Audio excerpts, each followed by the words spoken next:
a court of law, not a criminal. Amen. Michelle, thank you. Thank you. Very well said. We'll be back tomorrow, same time, same place. In the meantime, don't forget, democracy is not a spectator sport. It requires you. Seriously, it's the demos in democracy. So get out there, get active, tag, you're it. We'll see you tomorrow. Have a great afternoon. Be good to yourself and the people around you. We'll see you tomorrow. You've been listening to Thom Hartmann. For audio and video archives, visit thomhartmann.com.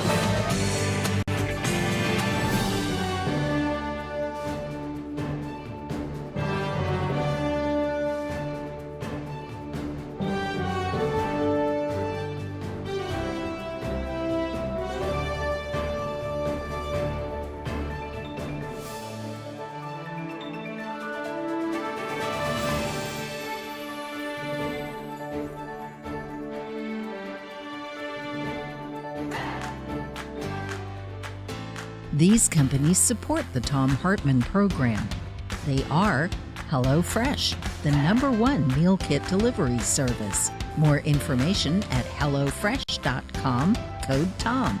CB Distillery for sleeping and pain relief.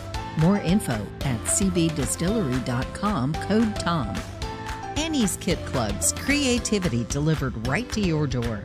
More info is available at annieskitclubs.com/Tom. EasyFlow, personal air filtration system. Fresh air anywhere. More info at easyflowusa.com, code Tom.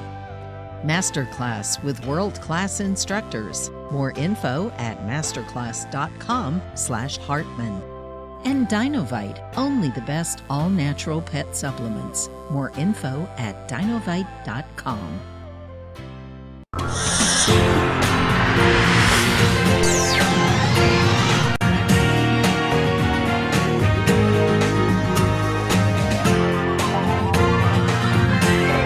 We say fight back!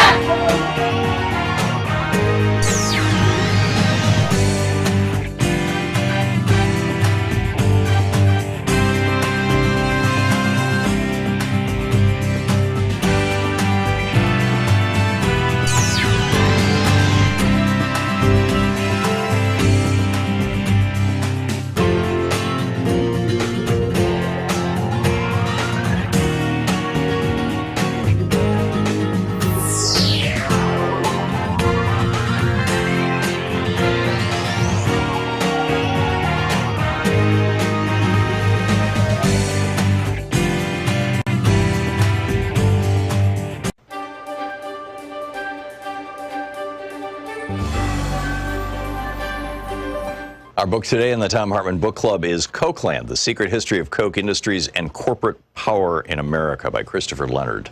This is from the preface. On May 18th, 1981, 4 Wall Street bankers traveled to Wichita, Kansas. They went there to make an offer to Charles Koch, the CEO of an obscure mid-size energy company.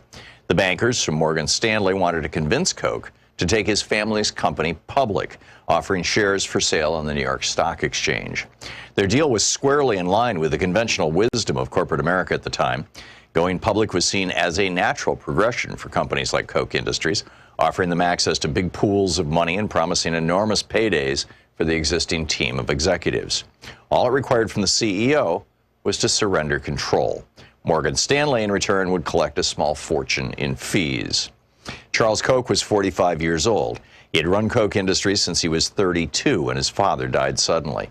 He was trim, tall, and had an athlete's build. He spoke quietly in meetings and seemed almost passive. The bankers laid out their plan to take Koch public. They revealed what, to most executives at least, might have been the most significant detail.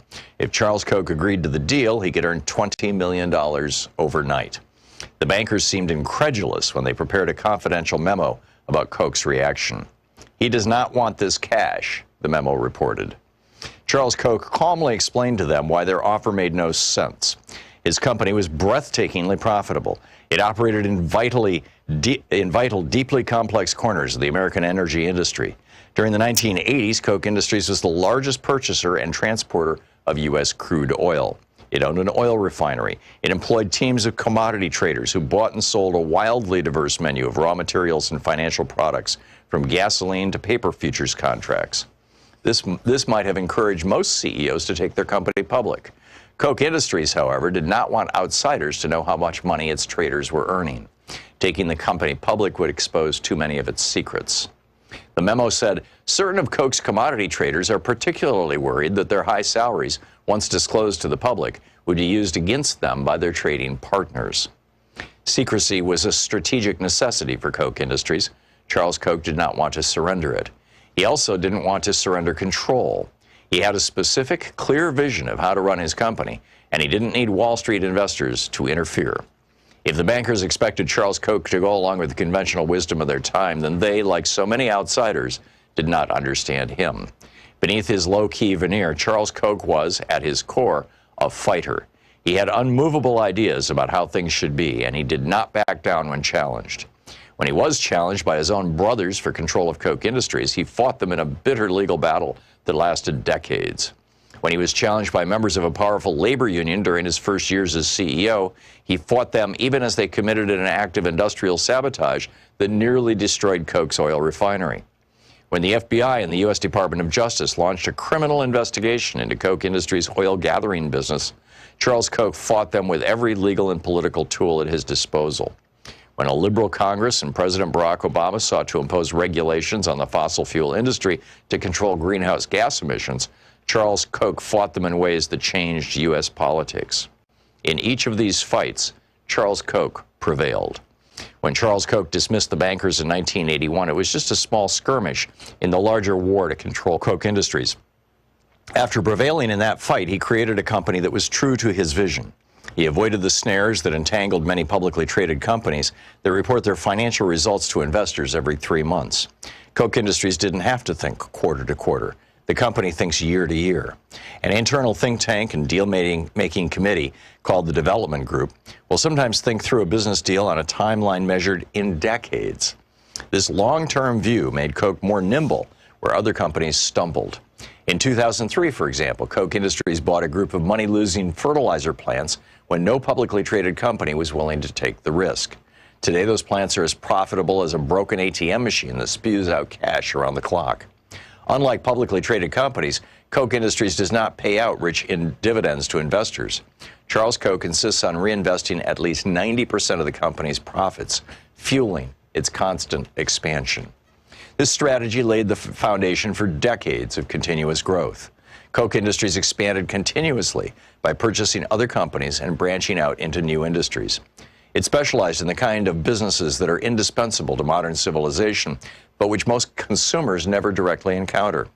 The company is embedded in the hidden infrastructure of everyday life. Millions of people use Koch's products without ever seeing Koch's name attached. Koch refines and distributes fossil fuels, from gasoline to jet fuel, on which the global economy is dependent.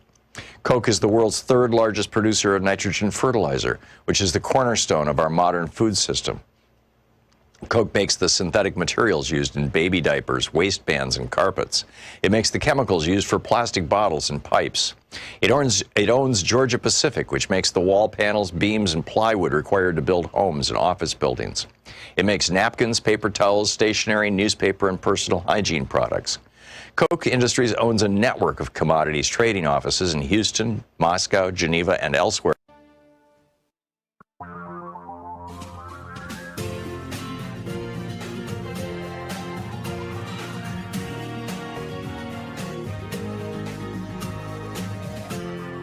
This is the Thom Hartmann Program. Well, happy Wednesday. Thom Hartmann here with you. It is Middays with Mark. Congressman Mark Pocan will be with us in just a moment to the entire first hour of our program here, taking your calls in our National Progressive Town Hall meeting. In our second hour, Ben Jealous is going to drop by. Ben is the president of People for the American Way at the moment and the PFAW Foundation. He's a visiting scholar at the Annenberg School, former president of the NAACP, and former candidate for governor of Maryland, along with Susie Turnbull, our buddy, who is his running mate. Debbie Hines is going to drop by with closing thoughts on the Chauvin conviction and all of that. I've got a rant that I published this morning over at HartmannReport.com about the whole policing in America, where it came from, how it got this way, and what we should be doing about it. And we've got a great geeky science story for you in the third hour. So that's our day. Let's start off with Congressman Mark Pocan with us for the hour, taking your calls at 202-808-9925. Congressman Pocan is a member of the Congressional Progressive Caucus. He represents the 2nd District of Wisconsin in the U.S. House of Representatives. Pocan, Pocan.house.gov is his website, and you can tweet him at Rep. Mark Pocan. Congressman Pocan, welcome back. What's on your mind this morning? Hey, Tom, glad to be here. I think probably a little celebration still from the verdict yesterday. Watching my good friend Keith Ellison, the former chair of the Progressive Caucus, now the Attorney General in Minnesota, say, that this opens the door for a reset button on race relations. And I think that's a good way of putting it. This provided some accountability, but certainly I don't think what I would fully call justice, because George Floyd is still dead.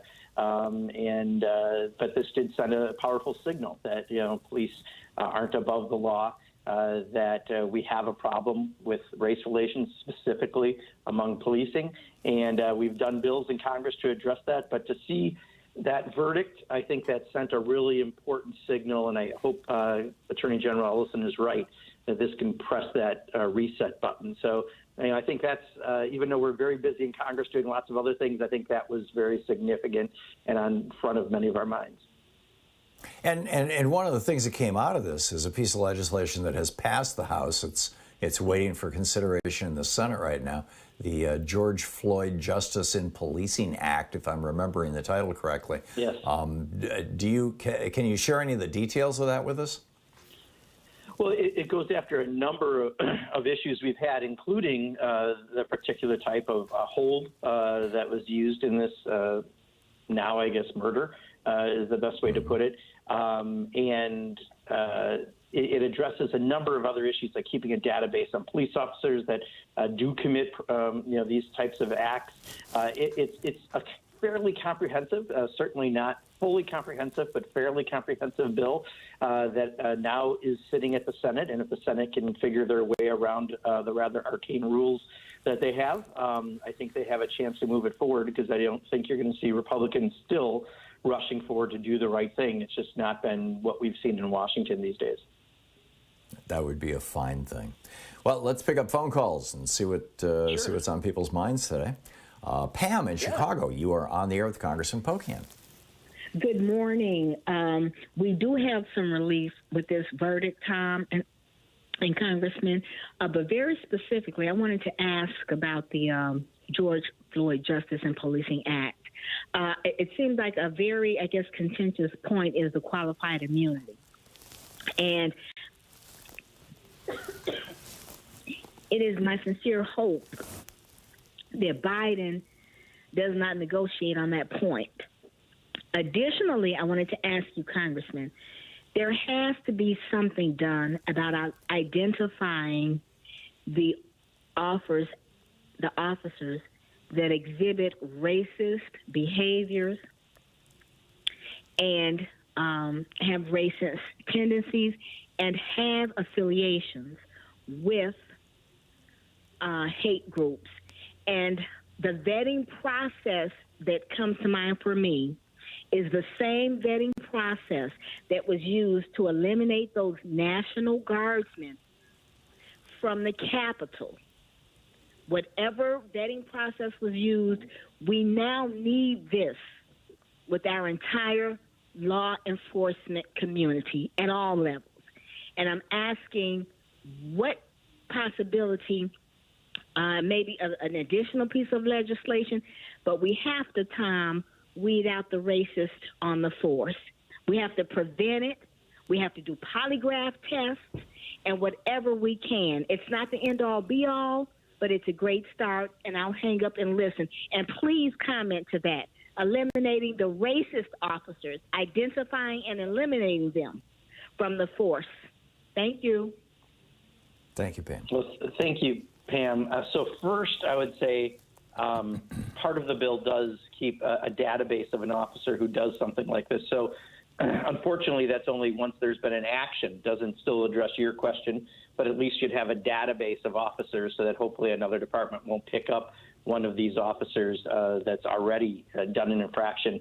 I know another piece of legislation that looks directly at the military for this, and I'm not sure if police are included. I'd have to look at it a little closer, Pam, but it does get after more of what you said, a more comprehensive way to address it. And then finally, Pam, I would just say, a bill I introduced was a bill to try to have uniform training standards for all law enforcement personnel, no matter where you are in the country, so that as an individual who might be stopped by the police, whether you're in Maine or Chicago or LA, that you're going to have the same rights as an individual, and you know what to expect because there's been a uniform basic standard of training. And that's not part of the George Floyd Justice and Policing Act, but to me, that's also very important because I think, again, it provides that standard. Not only do you root out some of the folks that might be racist on police forces, but also make sure that everyone knows what to expect if you have an encounter with a law enforcement officer, both from the law enforcement side and from the individual side. And I think that would also help to address some of your concerns, Pam.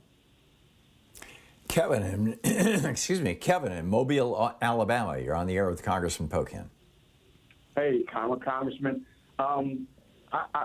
My concern is with the FCC. You got OAN, you got Fox News, and you got Newsmax and other radio stations go on and allow their hosts to go on and lie about situations, okay?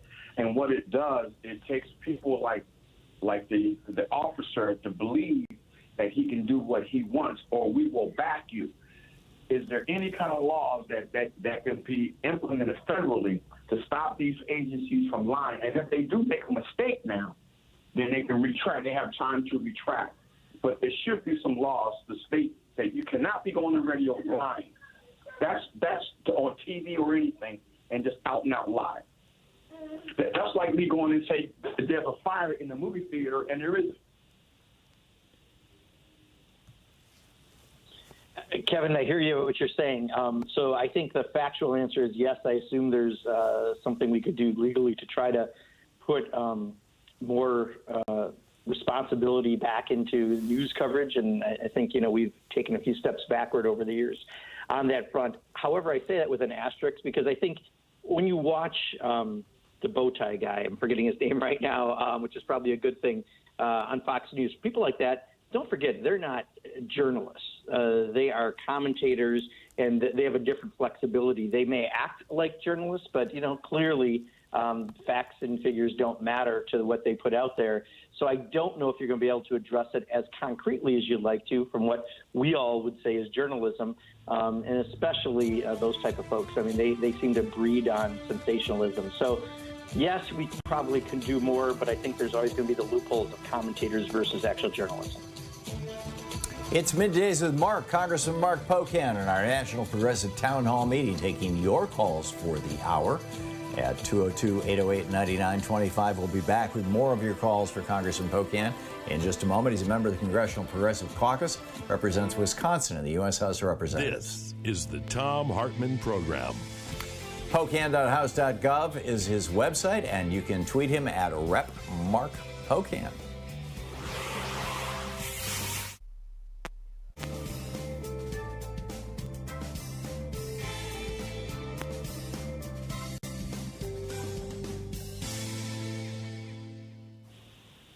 And welcome back. Omar in Herndon, Virginia. You're on the air with Congressman Pocan.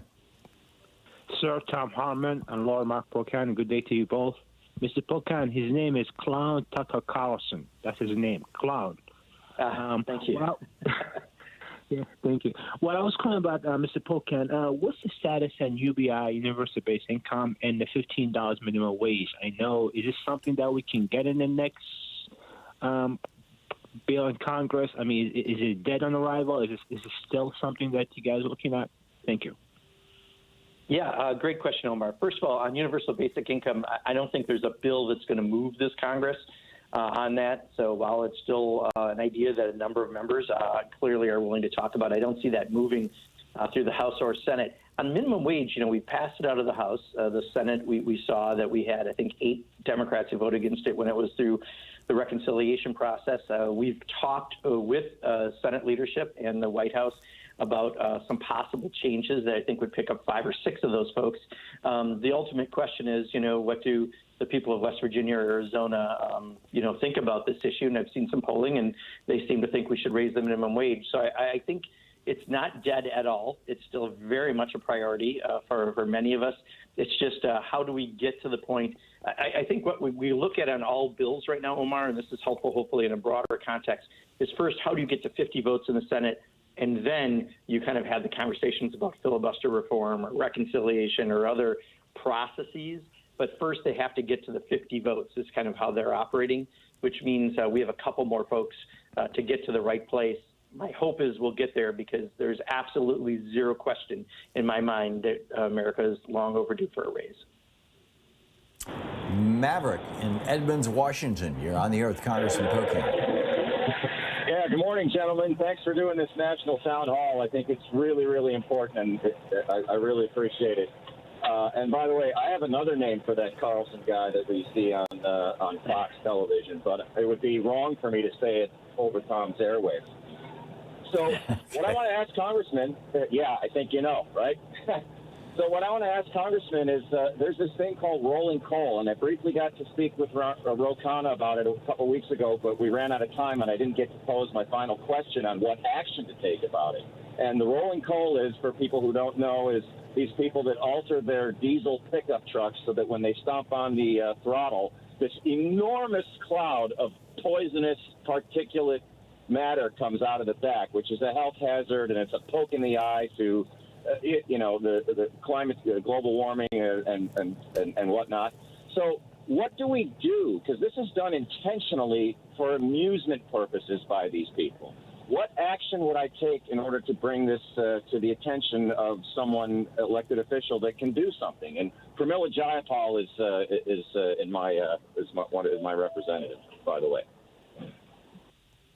Great. Well, first of all, Maverick, you've got one of the best members of Congress and one of my best friends in Congress. As your representative, Pramila is a great leader for the progressive movement. So you should feel in good hands. I'll be honest, I know what you're talking about, but I've never heard about it talked about from the legal perspective of what we can do.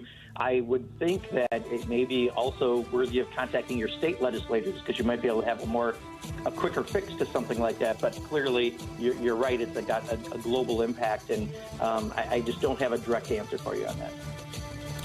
Coming up on 20 minutes past the hour here on the Thom Hartmann Program, Congressman Mark Pocan taking your calls for the hour.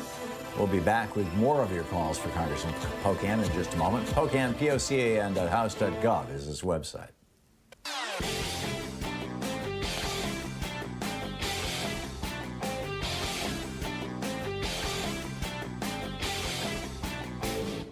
Missed my opening rant today? It's usually published over at HartmannReport.com, where you can read it and share it with your friends for free. Check it out, HartmannReport.com. Well, the Confederacy continues to live. Governor Tate Reeves, the governor of Mississippi, just signed a proclamation making April the Confederate Heritage Month in Mississippi. That's kind of the bad news. The good news is that it didn't get published on the state's websites. It got published over on Facebook, where there's a good contingent of racists and neo-Confederates to begin with. But what does this say about America, that a part of the country that literally was a police state, a fascist police state, there was no democracy left by 1861 in the South. It was completely controlled by a few thousand families who owned these massive plantations. And in my little riff that's over at ThomHartmann.com for the supporters of our program, I go through some of the details of it. Just the sad, sad history of the South. It is really worth checking out. It's over at ThomHartmann.com.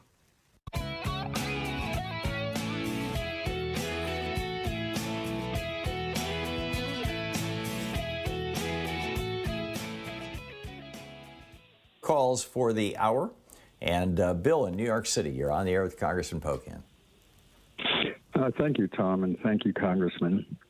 I want to discuss this qualified immunity because I think that is really the most effective blow you can strike against police brutality against minorities. Training obviously doesn't work. This woman, Kim Potter, the policewoman who killed the young driver, she had 26 years experience. Okay.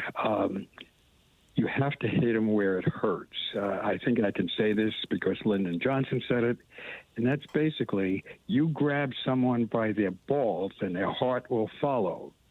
So if you remove qualified immunity, that means that the policeman's pensions will be subject to garnishment or taking away if they're convicted. And I think this will make every single cop think twice about some reckless behavior. Thank you very much.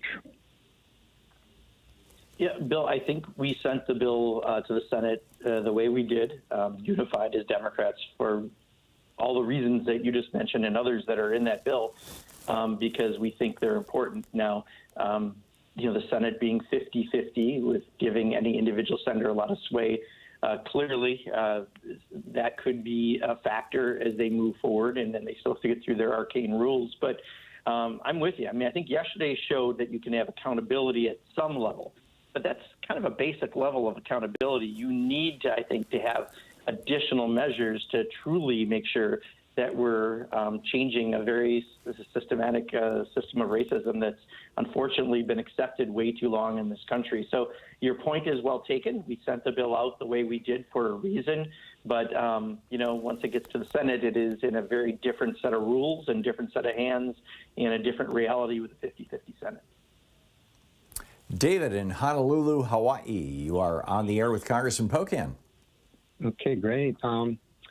My question is if progressives are considering better ways to use those billions of dollars we throw into the presidential election every 4 years.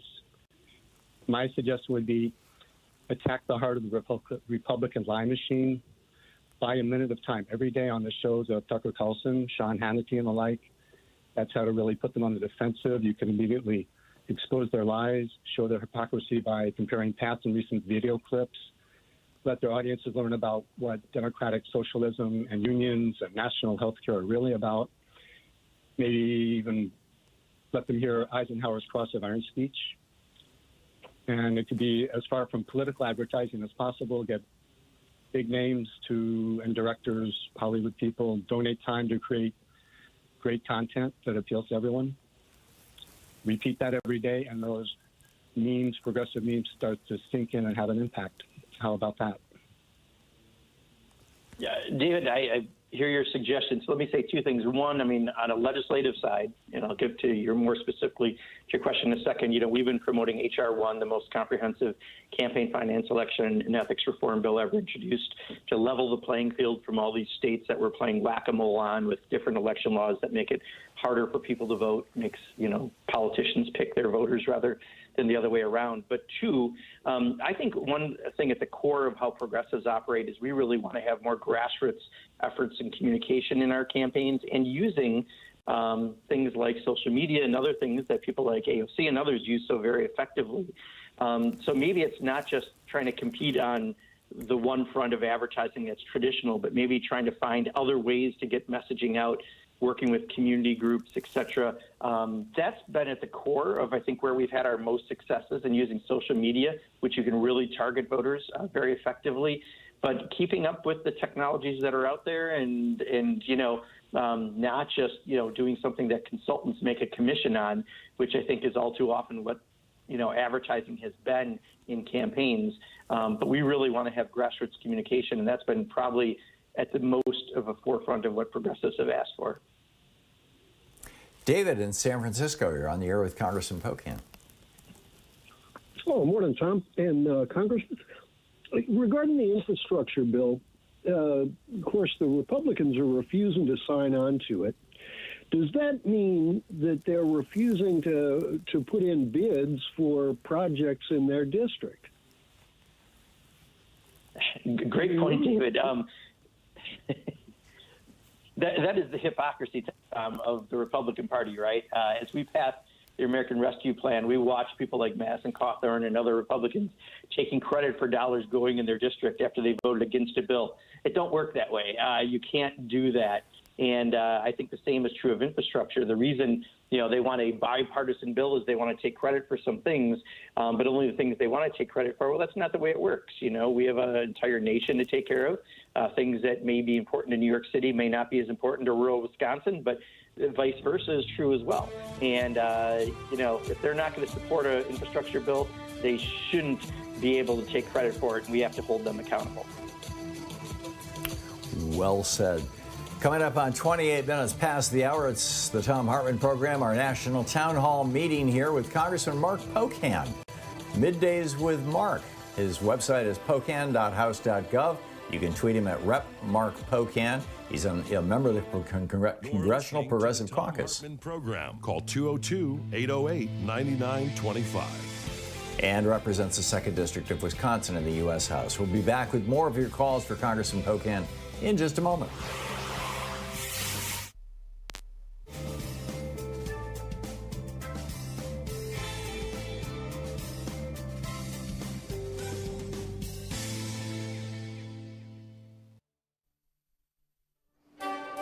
Our book for the book report today.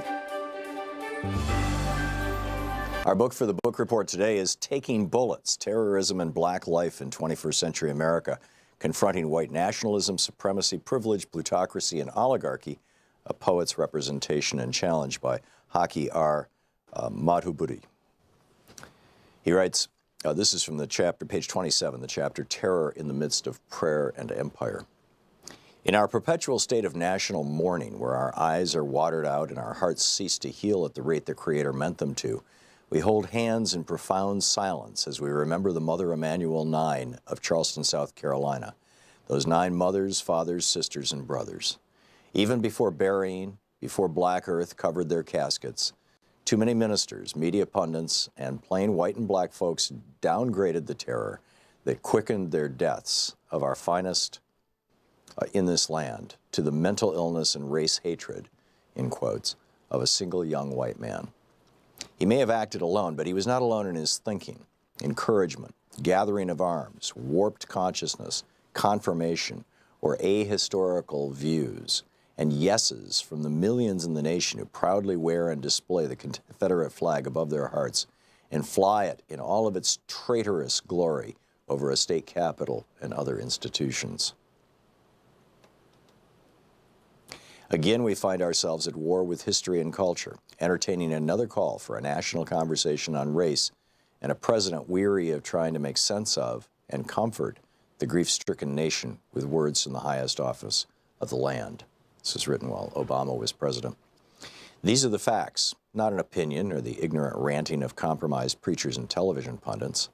A 21-year-old white man, a citizen of South Carolina, walked into the sacred and spiritual home of the Emmanuel African Methodist Episcopal Church of Charleston, the historic home of black liberation fighter Denmark Vesey, and fatally killed 9 of its members, including the pastor, during Bible study.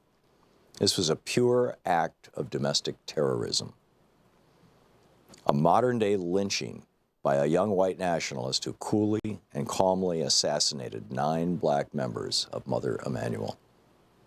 Domestic violence and acts of terrorism are on the rise in the United States, as detailed by Charles Kurzman and Daniel Schanzer in their New York Times op-ed, The Other Threat, where they state that, quote, the main terrorist threat in the United States is not from violent Muslim extremists, but from right-wing extremists, end quote. In their national research, local police agencies across the country identified, quote, the militias, neo-Nazis, and sovereign citizens as the major threat the nation faces in regard to extremism, end quote. All of this is homegrown with international connections. Morris Dees and J. Richard Cohen of the Southern Poverty Law Center also writes in the New York Times article, Racists Without Borders, that, quote, Americans tend to view attacks like the mass murder in Charleston as isolated hate crimes, the work of a deranged racist or a group of zealots lashing out in anger unconnected to a broader movement. This view we can no longer afford to indulge. When, according to survivors, Mr. Roof told the victims at the prayer meeting that black people were, quote, taking over the country, He was expressing sentiments that unite white nationalists from the United States and Canada to Europe, Australia, and New Zealand. Unlike those of the Civil Rights era, whose main goal was to maintain Jim Crow in the American South, today's white supremacists don't see borders. They see a white tribe under attack by people of color across the globe. The end of white rule in Rhodesia, now Zimbabwe, and South Africa, they believe, foreshadowed an apocalyptic future for all white people, a white genocide that must be stopped before it's too late. End of quote. The internationalization of terrorism is not a foreign theory in today's social media world. Dees and Cohen will be speaking at a conference in Budapest about this transnational white supremacism that is emerging as the world grows more connected technologically. The message of white genocide is spreading. Also, David J. Whitaker's Terrorism, Understanding the Global Threat, gives another view. Clearly, our rush to forgive this mass murderer within 96 hours of this supreme tragedy is misguided, anti-human, and does not allow for properly grieving the fallen. As perfectly scripted, displaying the permanent effectiveness of Christian acculturation on the Sunday, June 21st, 2015 morning services of Mother Emanuel Church, the black Christians out-Christianed their white brothers and sisters.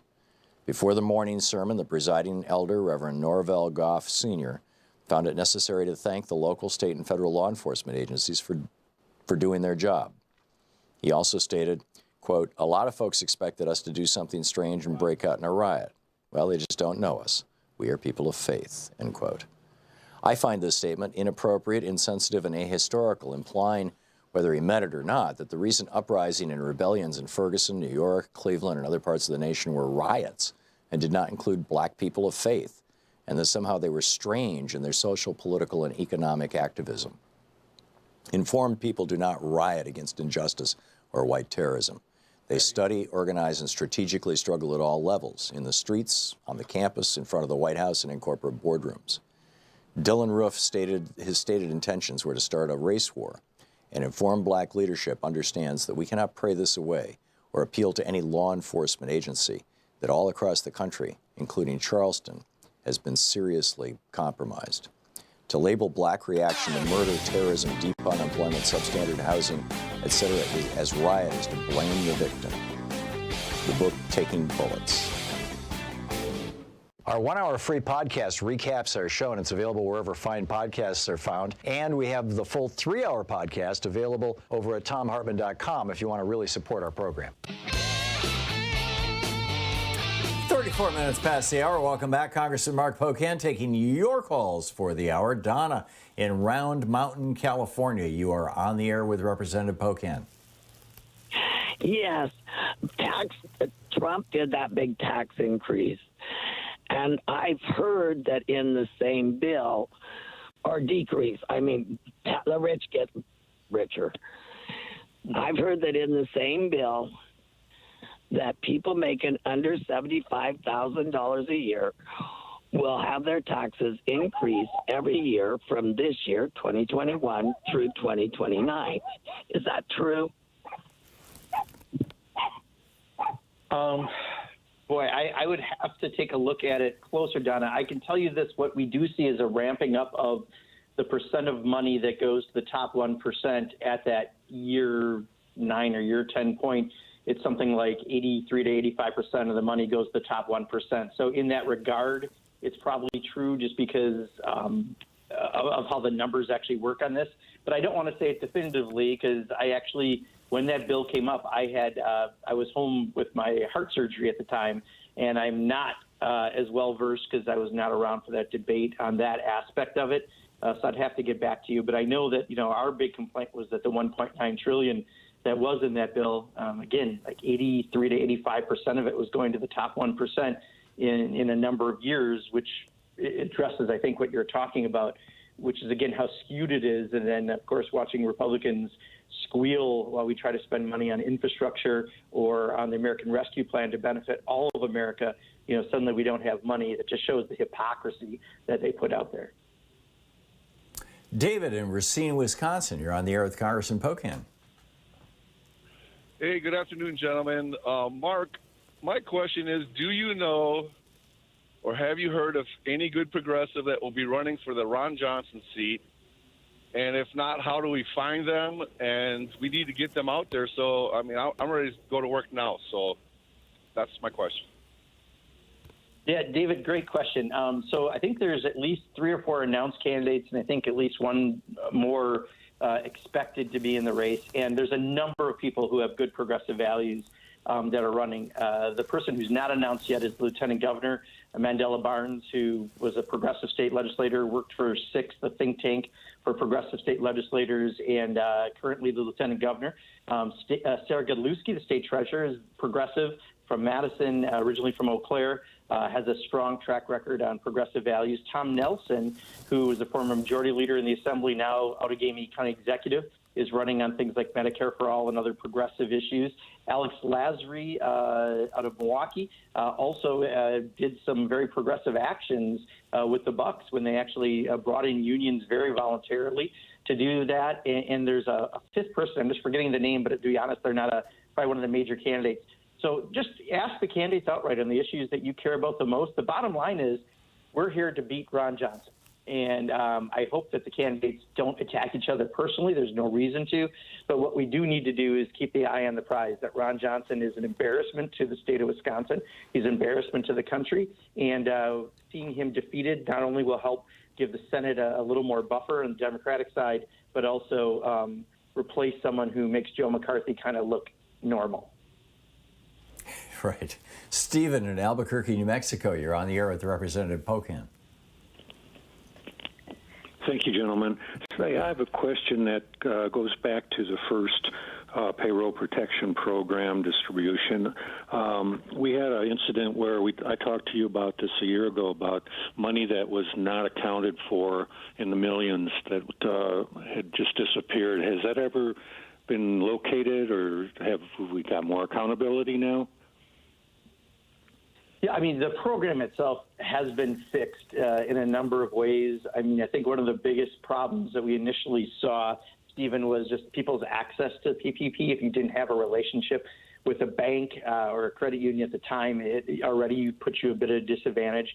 We also heard stories of some of the big bankers wanted to deal with big customers and not that small business, so they were having a hard time getting access. So what we did is we opened up certain time periods and certain amounts of money just for smaller businesses. We addressed it in a number of other ways for minority business owners. So I think the program is working much better now. We don't hear the same complaints we had then. And there's even some talk about right now whether or not we need to reopen it yet again, because let's remember, if you're a restaurant, a bar, meeting, or travel industry, a few other industries, you're devastated. It's not like you went down 10 or 20%. You're down maybe 70%. And we have to continue to help those businesses. The good news is vaccinations are getting out. We're getting shots in arms. We're getting people into jobs with the American Rescue Plan. And I think we'll get out of this sooner than later. But we have to continue to support those people that, again, who've lost demand at no fault of their own. But I think it's been much improved because of some of those initial problems, Stephen. Michael in Fairview, Michigan. You're on the air with Representative Pocan. Hello, Tom. Hello, Representative Pocan. My question is, how firm, where is Biden, or President Biden, on this deregulation, this federal law on the cannabis? And what happened to the folks that signed that 170, that signed that letter, believing that the election was fraud? I have one of those representatives. Thank you, sir. Yeah, so the second one first, I mean, they're still here. They still don't know. The Republican Party doesn't know what it is right now, just so you know. I mean, they're not sure if they're a Tea Party, if they're a Q Party, if they're a fiscally conservative party, if they're a socially conservative party, if they're a religious right party. They don't have a clue. So what you're watching, unfortunately, is the cluster that we watch every day. You know, they're still out there, and often many of them are still spreading the same lies because they think it benefits their cult leader, Donald Trump. On the other question, you know, it's one of the areas I have disagreements with Joe Biden on. You know, I think he is still enforcing a policy even within his own office of people in marijuana use when in the District of Columbia it's legal. It's a legal product. So I think, you know, one of the bills that we're doing right now is to fix the banking law for anyone in the cannabis business who can't put money in a bank right now. I don't know exactly what will happen in the Senate. I know they're still dealing with that, but I hope things like that, the Biden administration will agree with us that if you have this many states that have legal entities, we can't have a federal policy that's as antiquated as I think we still have in this country around marijuana. So I hope that they'll be better than so far we've seen them in this area. Jeff in Green Bay, Wisconsin, you're on the air with Congressman Pocan. Thanks, Tom. Congressman, my question is about the PRO Act. I was wondering if the union financial statements, the LM2, 3, or 4, depending upon size of the union, that are filed with the federal government each year, I'm wondering if those are going to be mandated to be sent to each union member each year as a receipt for their union dues, along with a copy of the bylaws. Yeah, I don't think we addressed that in the PRO Act. That seems to be more internal union operations. Greg in Detroit, Michigan, you're on the air with Congressman Pocan. Hello, thank you for taking my call. I was just wondering if the Democrats ever considered getting some easy wins under their belt, like say just declaring a voting day as national holiday, or repealing the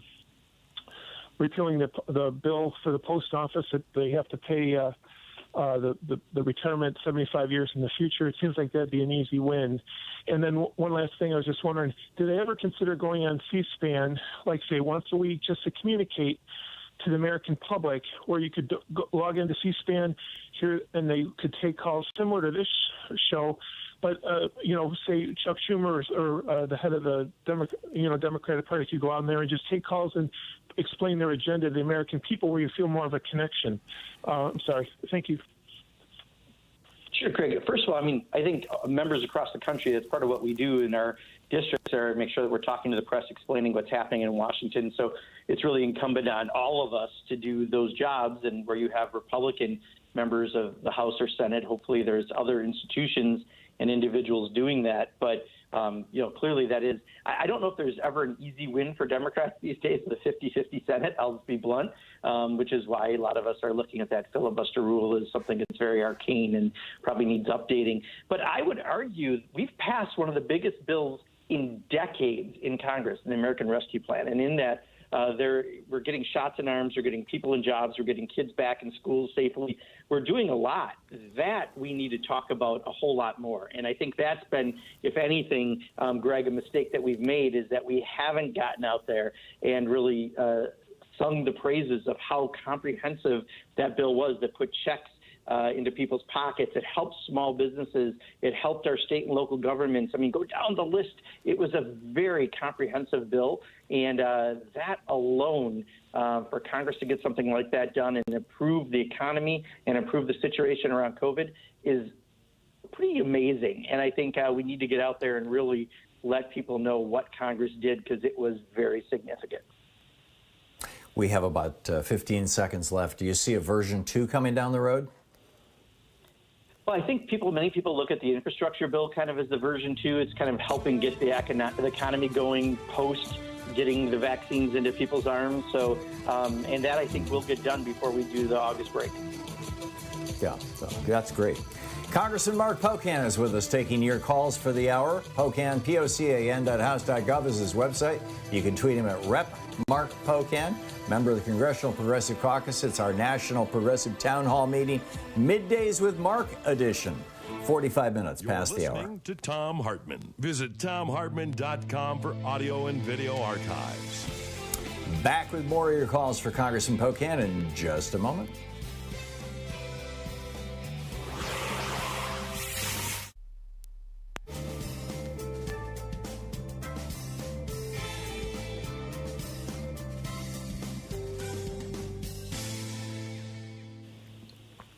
And welcome back. Carl in Crawfordsville, Indiana. You are on the air with Representative Pocan.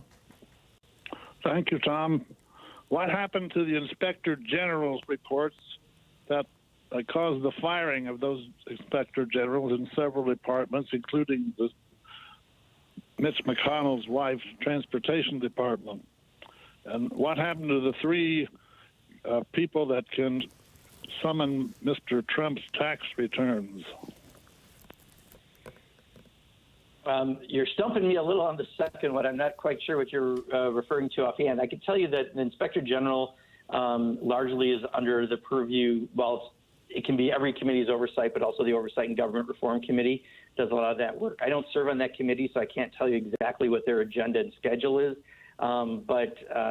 You know, I think we certainly saw many of the flaws of the Trump administration and how they operated. The good news is, so far, I've been very impressed with the Biden administration and transparency and how they're operating. And we have disagreements like last week around the amount of refugees being allowed into the country for very good reasons, as they stated to us early on. You know, the infrastructure at HHS under Donald Trump had been decimated in this area because they didn't believe in this. It had to be rebuilt to do it right. But when they weren't going to do the right thing after they said they were, we put some pressure on and they did the right thing. I've been very impressed. So while I may not have a direct answer of what the committees of oversight are doing on that, I can tell you, at least in this administration, we're not seeing some of the same problems reoccur. Morris in Long Beach, California. You're on the air with Congressman Pocan. Good morning, gentlemen. Congressman, you're in where you are. I'm in California. You're in Wisconsin. We're serviced out here by the L.A. County Sheriffs. Now, we know we have known gangs within the Los Angeles County Sheriff. That's no secret. We've known this for quite some time.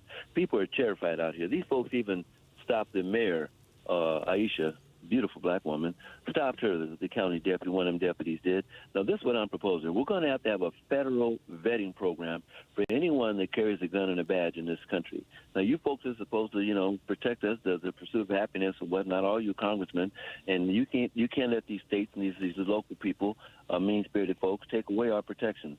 So I think a good idea would be for a federal vetting before you become a cop in Long Beach or wherever. You have to clear a federal vetting thing. You know, we ain't got you on no chat rooms talking up, you know, need people stuff. But what do you think about a federal vetting for officers? And thanks for the time, Tom. Yeah, Morrison, I think that kind of goes to the point I mentioned earlier. You know, I think there should be a federal minimum standard of a level of training for a police officer, no matter where you are in this country. What we've found is, you know, outside of having a high school degree, the standards are very inconsistent. And, you know, I think that's part of the problem. And I think everyone would feel better if we knew there was a minimum sort of standard, whether it be for people coming in, which I think many departments already do, but also for a minimum level of training. So I think both make sense. Yeah. Yeah. And do you think this is going to pass? You know, this should be a hopeful catalyst, what happened yesterday, because it shows there can be minimal accountability. But, you know, justice certainly isn't fully served because George Floyd is still dead. But the Senate and their rules, Tom, I'll tell you, I feel like I'm going to be saying that every time I'm on the program. You know, it's going to continue to be a barrier because any special interest that gets to any one senator can block things. Right, because of the filibuster, you mean? Yes, the filibuster. Yeah, absolutely. Congressman Mark Pocan taking your calls for the hour. We will be back with more of your calls for Congressman Pocan in just a moment.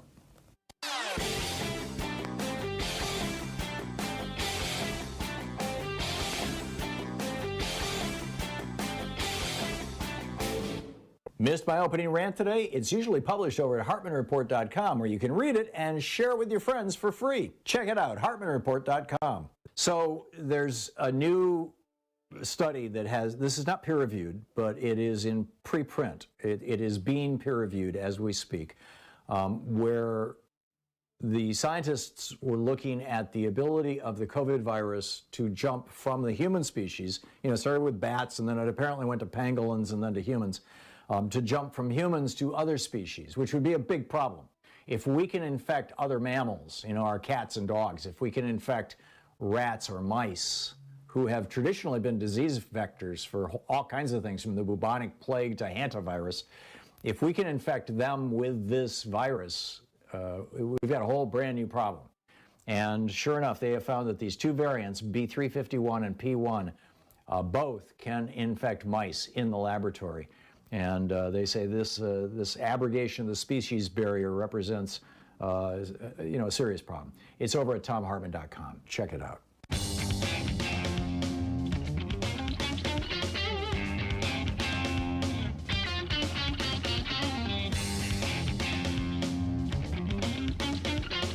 Congressman Mark Pocan taking your calls for the hour.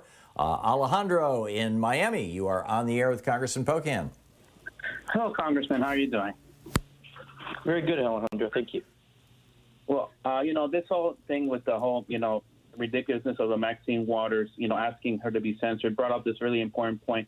What are you and the Democrats doing to investigate, all the traitor enablers of the January 6th insurrection? This is a very big deal, and the Congress needs to investigate all the enablers on the inside who tried to help the insurrectionists, kill Nancy Pelosi and possibly kill Mike Pence too, and just cause massive destruction to the Capitol and try to, overturn the election. And, those people need to be investigated. They need to be fettered out. They need to be censored at the minimum, and they need to be expelled, and you should refer all of them to criminal prosecution. So I just want to know what are the Democrats doing about those traitors?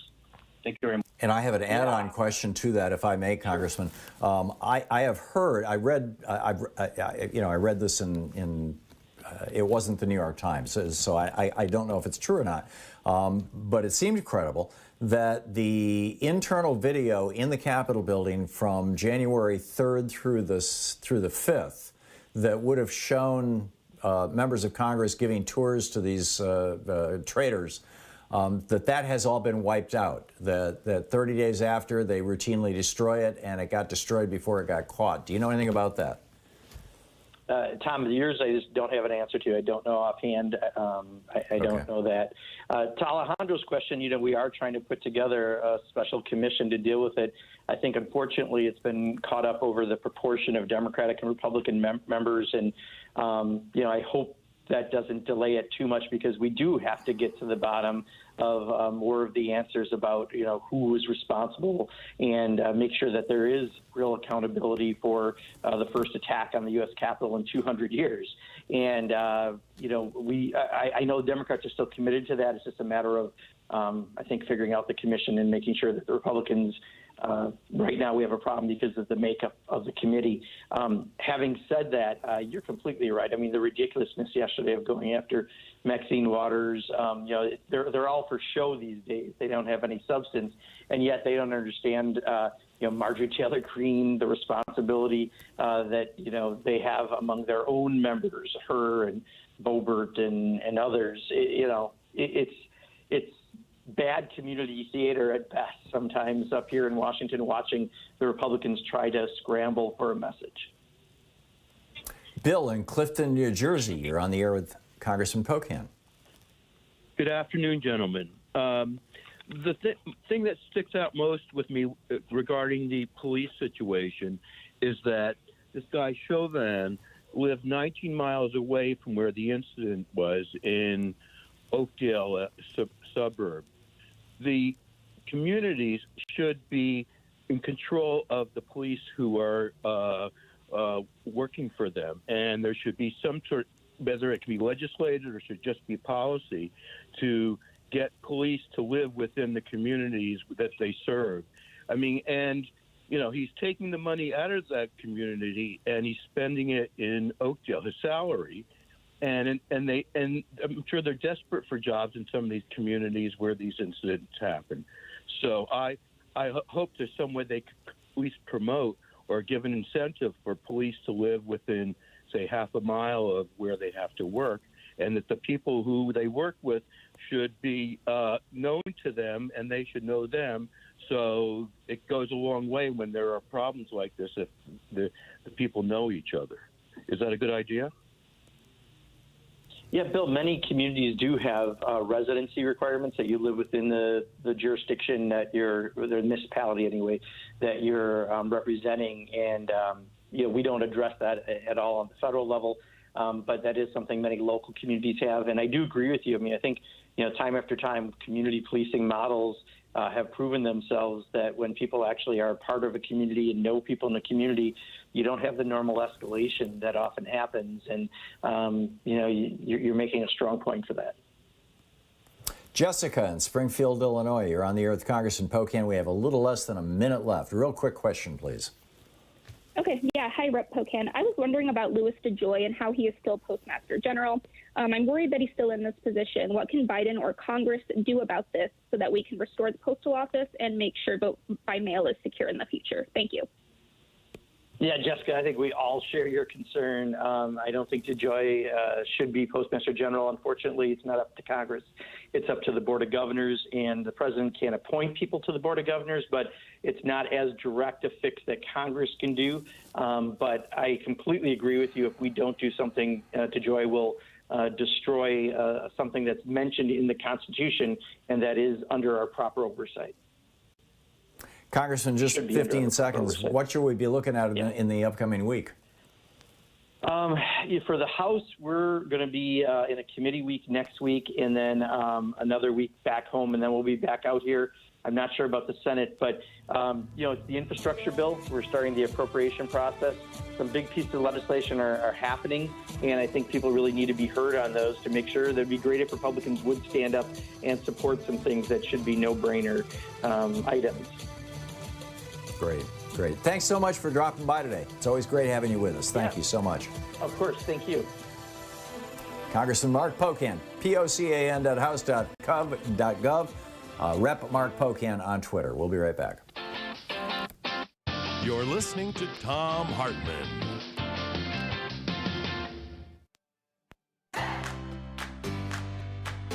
These companies support the Thom Hartmann Program.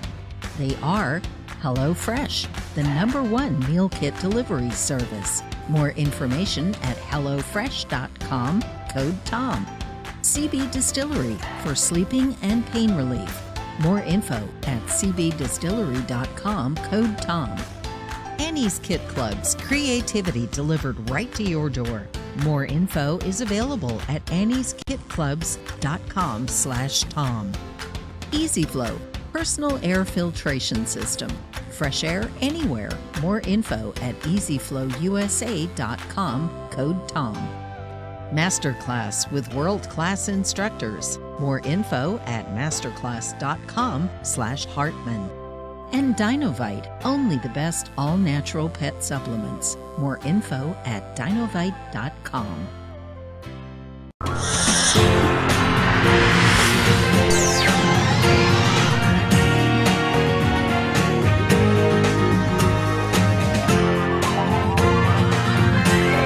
We say fight back!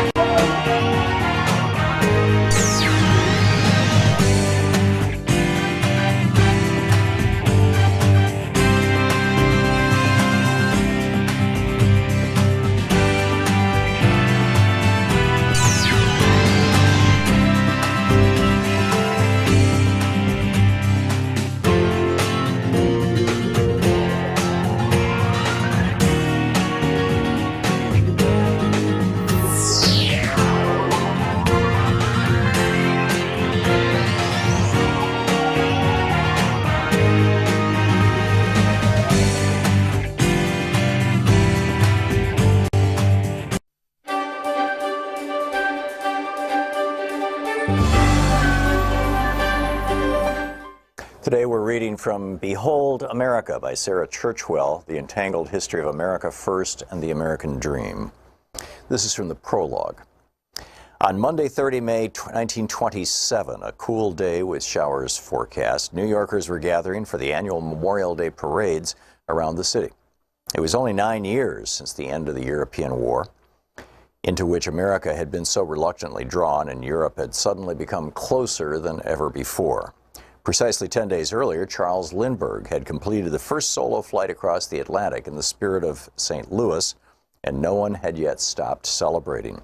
Front pages around the country reported that Lucky Lindy had been mobbed in London, greeted by rapturous crowds of 150,000.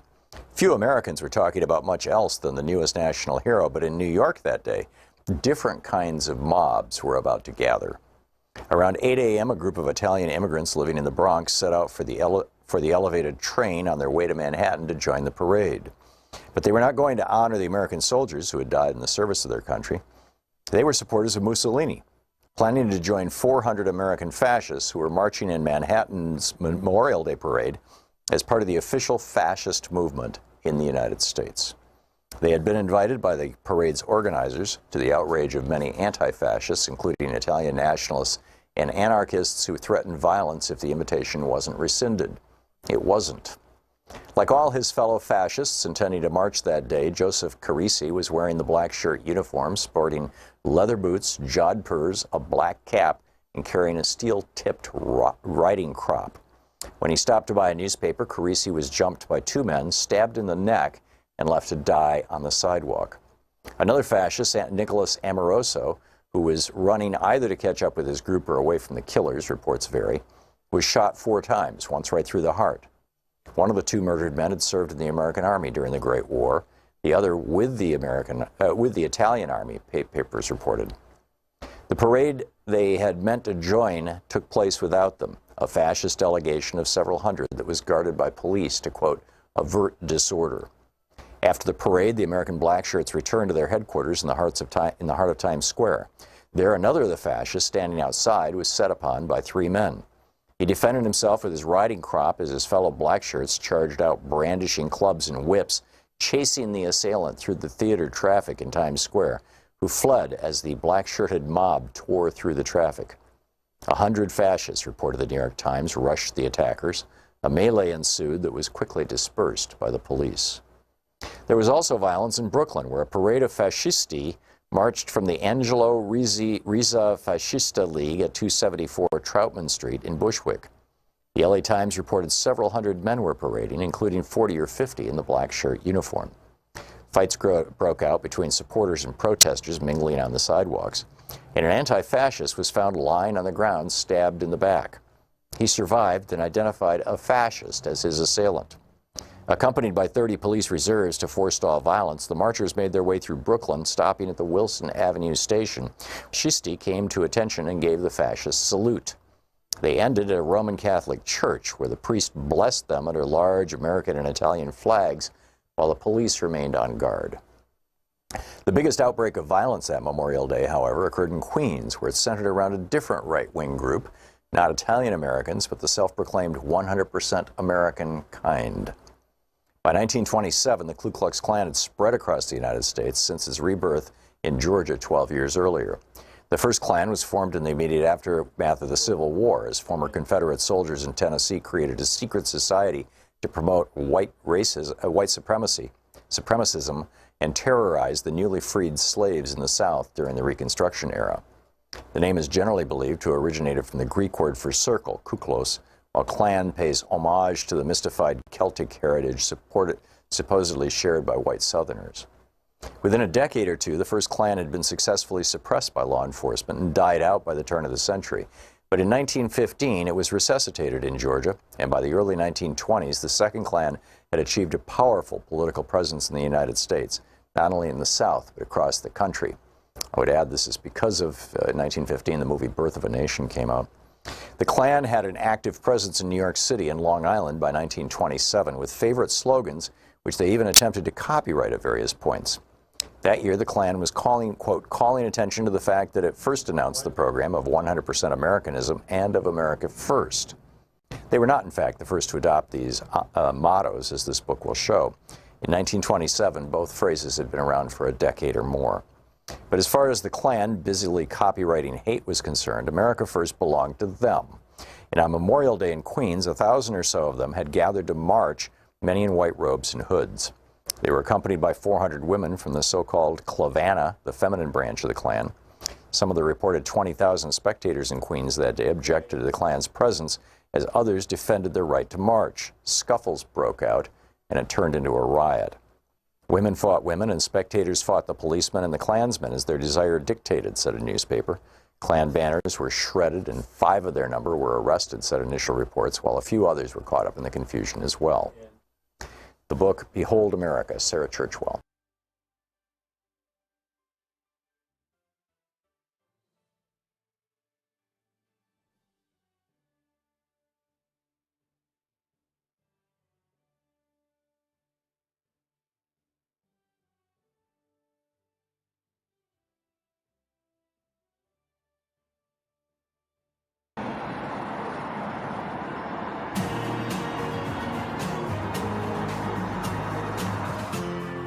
This is the Thom Hartmann Program. And welcome back to our second hour. For those of you waiting on hold, I'll be picking up your phone calls in just a little bit here. But first, I am so happy to have Ben Jealous back on the line with us. He is the president of People for the American Way and the PFAW Foundation. He's a visiting scholar at the Annenberg School at Penn State, former president of the NAACP, former candidate for governor of Maryland with our buddy Susie Turnbull as his running mate. PFAW.org is the website, and his Twitter handle is Ben Jealous, or People4, F-O-R. Ben Jealous, welcome back to the program. I'm curious what, in your mind, is the best plan to end police misconduct in the United States?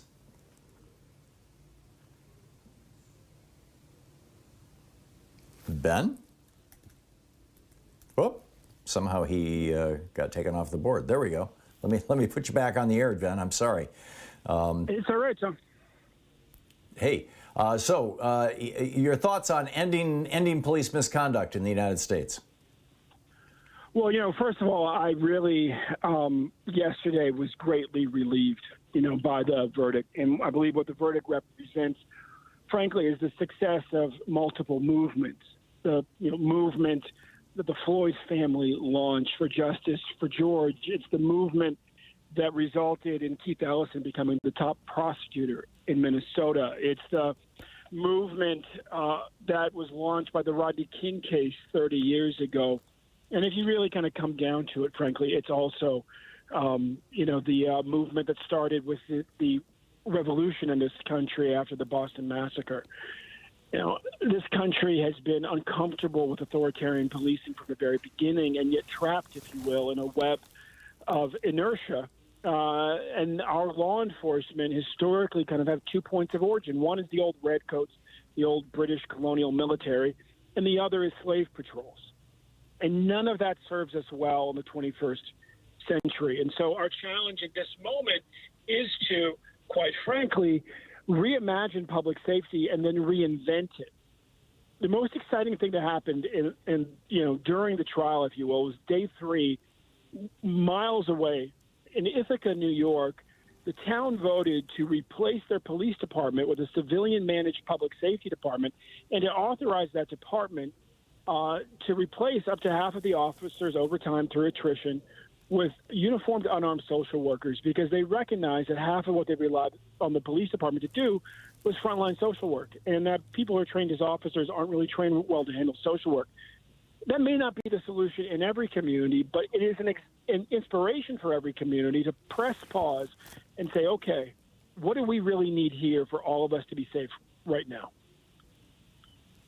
Yeah, we're seeing that around the country. Here in Portland, if my memory serves me right, it's been a few weeks since I read the story in the local newspaper. The city appropriated, I believe it was $6 million to deal with the rash of shootings that has happened. It's happening all over the country now, in the city. And none of that money is going to police officers. It's all going to things that will minimize, situations where people get shot and deal with all those kinds of things. That seems like a really good start. I don't know if you read my op-ed this morning over at HartmannReport.com, but I pointed out that our policing really comes out of the British occupation forces and the slave patrols, and that it has always been kind of militarized and racist, and I was quoting the British instructions from 1829, I think it was, Robert Peel's suggestion on policing, where basically he said that police draw their credibility, their authority from the approval of the community, and we have largely lost that in the United States, to the extent that we ever had it. I mean, you've got obviously Andy of Mayberry kind of fictional stories about it, but how do we get that? How do we get to that point? Yeah, I know. I did not read, the op-ed, but great minds think alike, I guess. And and the Peel principles, of course, come, after the era that gave birth to the revolution, and represented an evolution at the time in the thinking. In this country, we are very comfortable with recognizing slavery as one of the foundational sins of America, whether it's the committed against Native Americans or the enslavement of Africans. We are less comfortable really owning classism and really a kind of sort of hatred and loathing for the poor as being baked in. In England, it's just the opposite. They're very uncomfortable talking about racism. They're very comfortable dealing with classism. And, of course, both are problems in both places. And that actually, really, I think, ultimately speaks to why we can be so hopeful that we can build a national consensus to transform public safety, because the police, the most visible abuse, disproportionate abuse against black people, but they really just abuse the poor of all colors in a way that is profound. And interestingly, every community in the United States, when you poll them, the majority of people, regardless of race or class, feel like the police are too rough with their community. And what you're really getting into is that the deadliest problem in American policing is actually authoritarianism. There's a criminologist out of the John Jay School of Criminal Justice named Phil Goff, years ago when he was at UCLA, did a study, looked at officers, live subject tested, real officers, who rated high in authoritarianism but low in racism, implicit bias, or high in racism but low in authoritarianism. And then presented him with a black man wielding a stick, appearing to be both dangerous and mentally deranged. The one who was racist but chill, if you will, not authoritarian, talked the guy down in 3 minutes.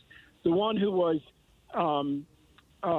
authoritarian but not racist, probably had a rainbow of friends, shot him in 15 seconds. And so, when you look at Minneapolis, what we often forget, and I would say at our peril, is that in between George Floyd and Philando Castile, or Philando Castile and George Floyd chronologically, a white woman was killed by a black officer. Why was she killed by that black officer? Because she did not comply with his commands. Now, why didn't she comply with his commands? Because she was having an epileptic seizure.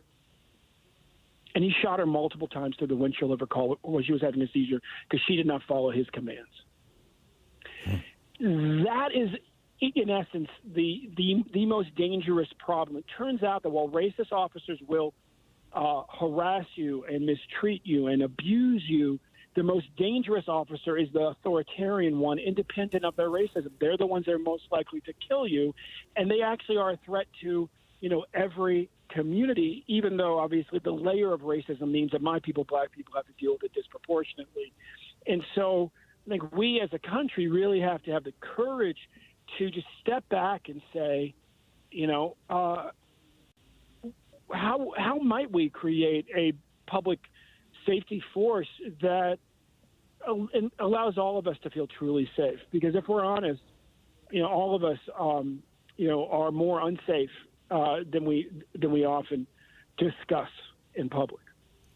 Right. And how do we filter out? We have 30 seconds to a hard break here. How do we filter out authoritarian officers?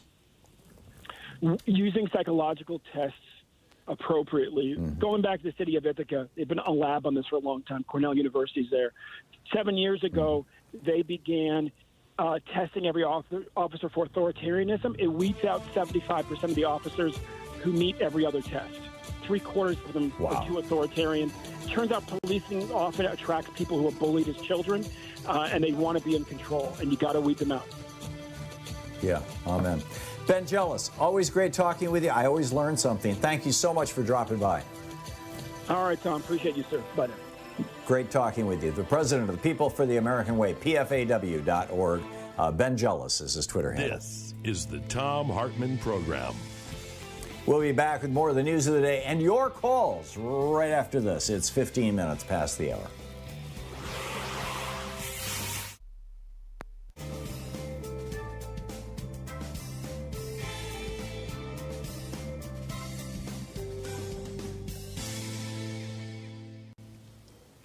And welcome back. William in Seattle, listening on KBCS. Hey, William, what's on your mind today? Yeah, Tom, you were talking earlier about vetting process for police officers. What about for politicians also? That sounds like a plan. The problem is that we don't, institutionally, governmentally, hire politicians. Politicians are selected by the voters. So outside of basic qualifications, age or citizenship, it's I think it would probably be unconstitutional to put any other kind of qualifications on who can run for public office. Yeah, but it's been found that some of these people have been members of some of the hate groups that have been addressed earlier. Yes. Well, and they need to be outed for that. I mean, although sometimes it works to their advantage. Steve Scalise got elected, down in Louisiana. He's the number 2 Republican now in the House of Representatives by saying that he was David Duke without the baggage, Hey, I don't wear a hood, so just vote for me, right? But, that's Louisiana politics, I guess. Yeah, it's frightening that they make the laws and then, but then they're not held accountable. So, and I'm just wondering about the former guy that opposed as a president for the last 4 years. All the damage that he has caused, all the deaths that he are attributed to him with the COVID virus and all of his crimes. It's how is it possible that they don't? Again, I just don't understand how they don't get accused of crime. Well, we're 3 months into this new administration, and there are still a number of Trump holdovers in a bunch of agencies. I mean, you got Trump guys running the Social Security Administration, which is why checks were going out late to people, because they're trying to sabotage that. You got a Trump guy running the post office, and that's why your mail is going slow, because he's trying to sabotage that. It's going to take them a while to flush these people out. And also, you had a Trump guy running the Washington D.C. office of the the federal attorney, the U.S. Attorney's office, and which is responsible for prosecuting the people who tried to commit treason and bring down our republic on January 6th, and that seems to be problematic. But I'm hopeful that and Merrick Garland has a lot more steel in his spine than he seems. He comes across as a soft-spoken guy, but his parents escaped the Holocaust. He's a solid guy. I have a lot of and as a federal judge, he had just an extraordinary record. He would have made a great Supreme Court justice. Yes.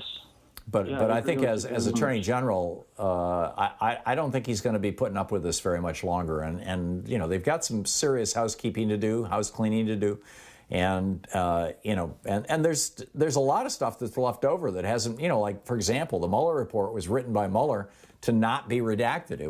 Everything in it he figured should be made public. I still haven't seen the public version of it. I don't think any of us have. We would like to see, what was going on. May I say one more thing quickly? Very quickly, yes. I want to thank Darnell Frazier for doing that video of the Floyd murder. Because had it not been for that video, the report from the police, the first report was it was filled with lies. Yeah, I got it, William.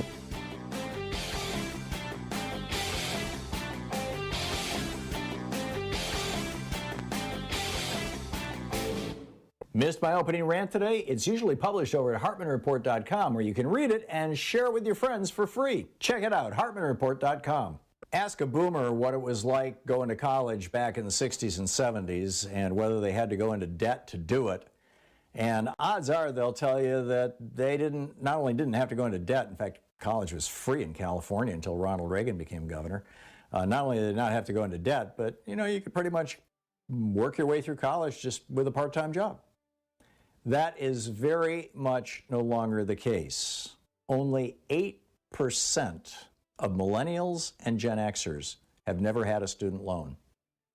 This is a crushing burden on these two generations, and it's time to clean it up. And when Americans were asked, what do you think? Should we just wipe the slate clean? Should we get rid of all this student debt?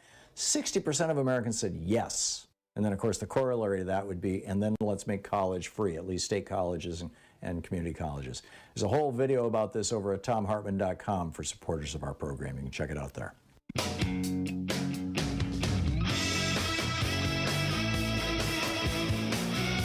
21 minutes past the hour. Thom Hartmann here with you.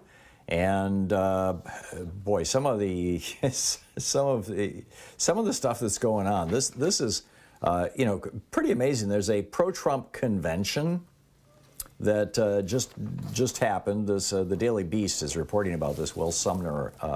It's called the Health and Freedom Conference. It was in Oklahoma. A bunch of Trump supporters, and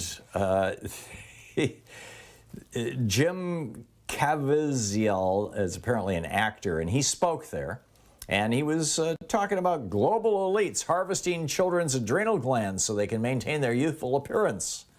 Then Trump-loving attorney Lynn Wood went on this crazed rant about elites torturing children to harvest their chemicals, and then saying that these elites should be put in front of a firing squad. This is just bizarre. The reporter says there's a sense from these people that QAnon is very real, and most importantly, what they've learned from QAnon is real.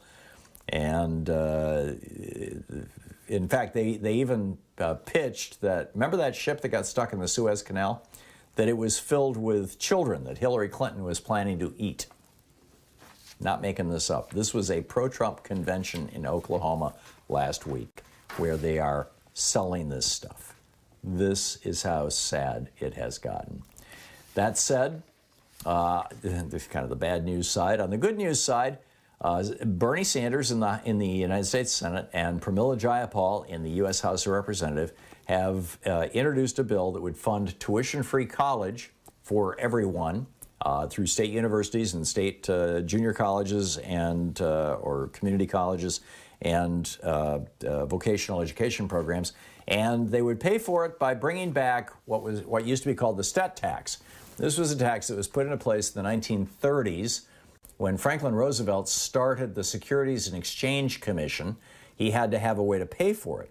So he put a tax on individual stock trades. It was called the Securities Transaction Excise Tax, STET. They don't refer to it like that any longer, but just, for historical background, so you know what I'm talking about here. And the STET tax was supposed to raise enough money to pay for the Securities and Exchange Commission, that would oversee the stock market.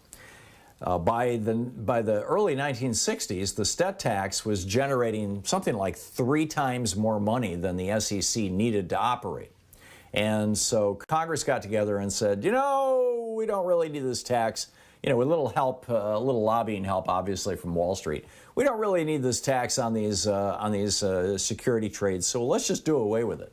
So they did away with it, and it was one of the things that really started goosing the stock market, because it used to act as a kind of a flyweight, as a balancing mechanism to prevent the stock market from just going nuts. And so Bernie is and Pramila Jayapal are talking about bringing that back and using the money from that, because it generated billions of dollars, using the money from that to pay for free college for everybody in America. Sounds like a plan to me. Sounds like a very good plan. So, all that said, let's pick up some of your phone calls. Gloria in Amherst, Ohio. Gloria, it says here you disagree with me, so you go to the front of the line. What do you disagree with me about? Pretty much everything you say. I mean, I'm an independent, so I vote both ways. Pick one. Pick one thing. Why would I pick one when I believe Well, so that we can discuss it. I'm in the middle. Okay, so you don't have anything specific that you want to disagree with me about? No, I wanted to know, do you believe in personal responsibility? Because it doesn't seem like you do. I mean, you seem to think that everything should be free, so nobody should have to work. I mean, if you give away free college, what's the incentive to do well? You have to have some type of incentive to do well. If I give Gloria, you something, every other developed country in the world does free college. In Denmark, they pay you $400 a month to go to college. The reason why we are slipping behind the rest of the world in patents, the reason why we're slipping behind the rest of the world in education, is because it costs a fortune to get a college education. This is our intellectual infrastructure. This is our future that you're talking about. And you and the Republicans want to make sure that somebody can make a buck off education. I would rather have the nation be well educated. You know, Thomas Jefferson made the point that if you think that you can have a poorly educated populace and a functioning democracy, you are believing in something that never existed and never will. Okay, so let's say public schools are free. How well are they doing? They're not doing well. Well, they were doing fine until Ronald Reagan started taking a meat axe to them and put Bill Bennett in charge. But aren't Bill they Bennett, free? the guy. Aren't they free? Well, no. I mean, you know, we pay property taxes for them, which is a pretty regressive way of doing it. But exactly. I don't understand your point, free. Gloria. Somebody has to pay for something. Not everything can be free. Well, obviously everybody pays for everything, Gloria. These rather pathetic efforts to slice and dice people's language. The fact of the matter is that we have to have an educated populace, and we pay for that with our tax dollars. Gloria, you know, nice try. Call back again, pick another topic. We can talk about it. But yeah, I believe that college should be free. If somebody wants to go to Cornell or Harvard, they can pay for it. But anything else, free. 808-9925. And we should be paying for it with our taxes. That's why we have a civil society. I get it. You don't believe in a civil society. I do.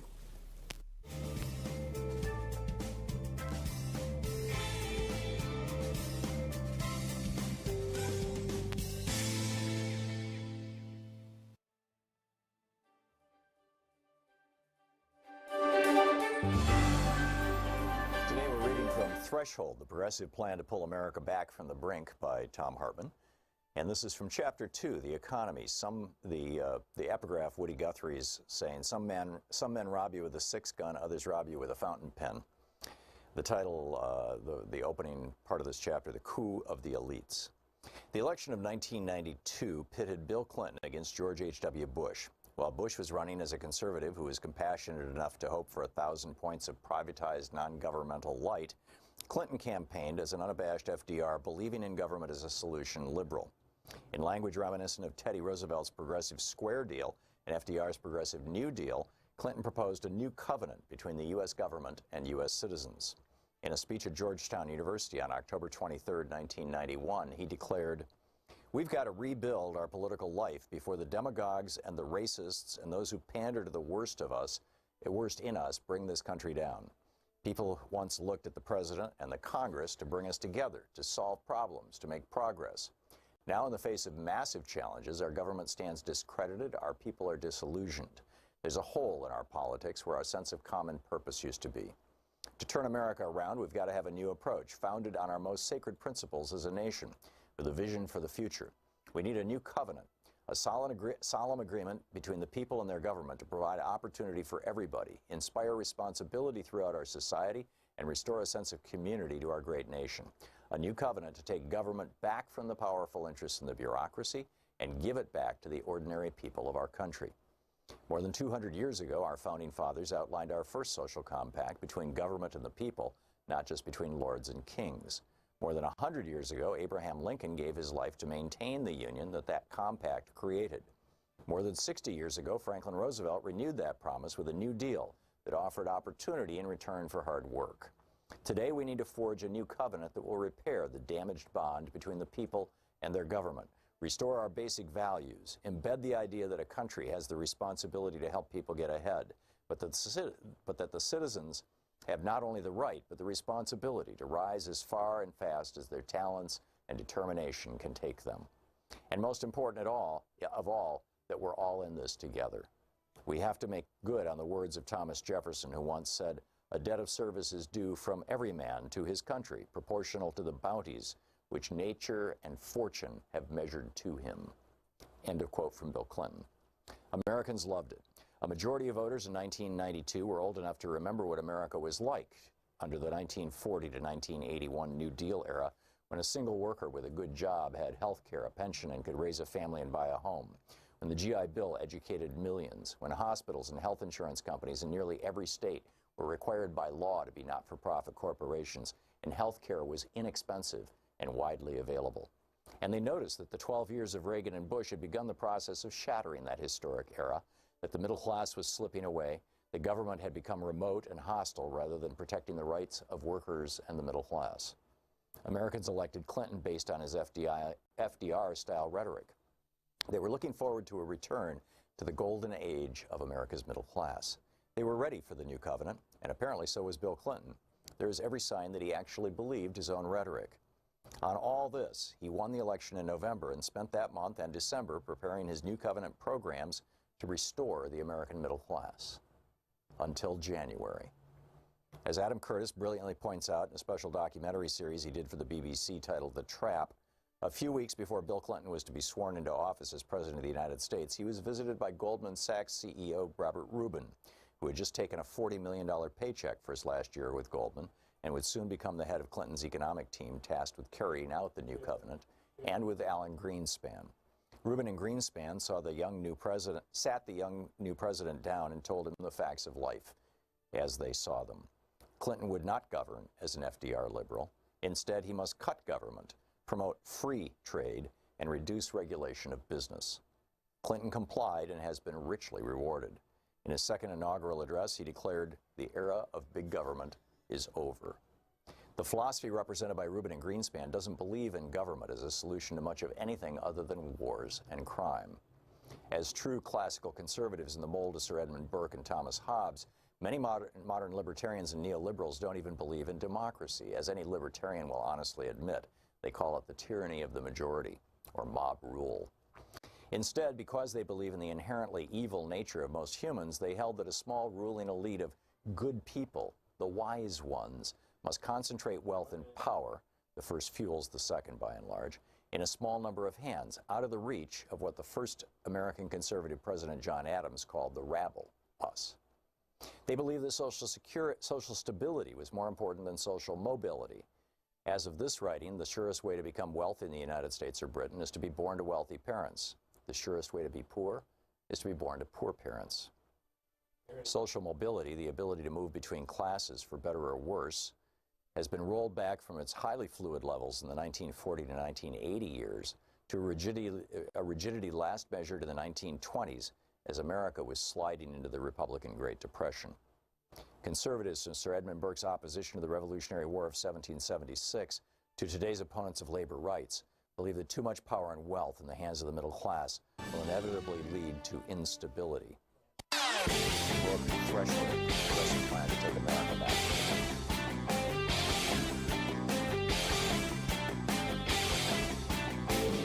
Share the Thom Hartmann Program with your friends. We're available on SiriusXM, Free Speech TV, Pacifica, commercial stations nationwide, YouTube, Twitter, Facebook, on the Thom Hartmann app, and you can even tell your smart speaker to listen to the Thom Hartmann Program. Welcome back. Thom Hartmann here with you. Just a heads up, Debbie Hines in the last 10 minutes of this hour is going to drop by and give us just kind of a wrap up on her thoughts as a former prosecutor, as the former Assistant Attorney General of Maryland, as a trial lawyer and legal political commentator on the summary of the Chauvin trial. So we will get to that, and in the next hour we're going to get into policing, and we've got a great geeky science for you too. So anyhow, Linda in Dallas, Texas. Hey Linda, what's on your mind today? Hey Tom, yeah, the lady that called in disagree with you on everything that you have to say. I want to just comment on the free education. I went to school in 1973 under the Basic Education Opportunity Grant that was offered by Jimmy Carter. I majored in business administration. I have been out working since then, had jobs in large corporations, still working and contributing so much to IRS for taxes. And what they don't understand is when you help somebody up, they can give back to society. And I had friends that didn't go to college, and they were like, well, I didn't know anything about the Basic Education Opportunity Grant. I don't know how some people found out and some didn't. And, but it helps. It really does help. Oh, not only that, Linda, we have done the experiment. We actually did this here in the United States. People say, well, maybe Denmark can do that, but won't work in the United States. We actually did that. It was called the GI Bill. My dad went to college on the GI Bill. My wife's father went to, in fact, he got his law degree, became the Assistant Attorney General for the state of Michigan on the GI Bill. And what we learned, because we knew exactly how much money we spent sending those mostly young men after World War II to college, we knew exactly how much we spent, and we also knew exactly how much they paid in taxes over the course of their lifetimes because, hey, the government compiles those statistics. And what we learned was that for every dollar, every tax dollar, now I realize there, a lot of these callers are just misguided. I'm assuming the woman who called just doesn't actually, bother to do her research or know the facts.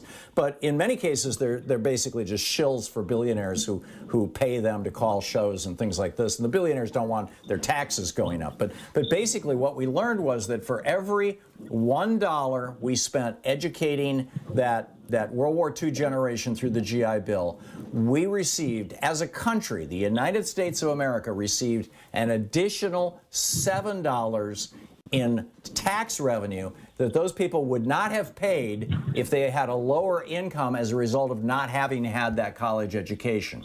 So we got a 700% return on our investment in educating our young people. And how these people who call themselves conservatives could turn that down and say, nah, we'd rather America just kind of look like Mississippi, it's hard to get an education, and if you don't have any money, just forget about going to college, and maybe you can fix cars for the rest of your life or something like that.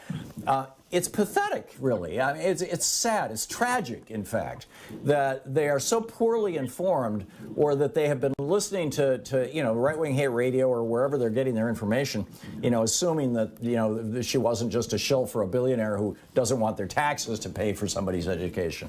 It's real unfortunate. But we have done that experiment here in the United States. Thomas Jefferson, and I realize he's kind of out of fashion right now because he was a slaveholder, and that's a terrible thing. And it absolutely should be condemned. But he, on his tombstone, had three things. He wrote his own eulogy or his own tombstone. And author of the Declaration of Independence, I forget what the second one was, and then the third one was founder of the University of Virginia. The University of Virginia was the first free college in the United States. He wanted it to be an absolutely free college. Ronald Reagan ended free college in California, and it hurt California quite badly. That free college education made California one of the incubators of new products and new product development, particularly the computer revolution, as a consequence of that. I mean, how would you not want to invest in your country unless you just basically hate your country? I don't get it, Linda. I just don't get it. And the thing about it, there are a lot of educational programs now supported by the government, like the 2-year certificated degrees or associate degrees. And kids won't take advantage of it. It just boils my blood to see that they're not taking advantage of these opportunities that's already available to them. Yeah. Well, in many cases, they just don't know. And, and that's unfortunate. And that's why I think that we really need to have, obviously, if somebody wants to go to Harvard, if they want to go to a private, fancy, expensive college, let them pay for it.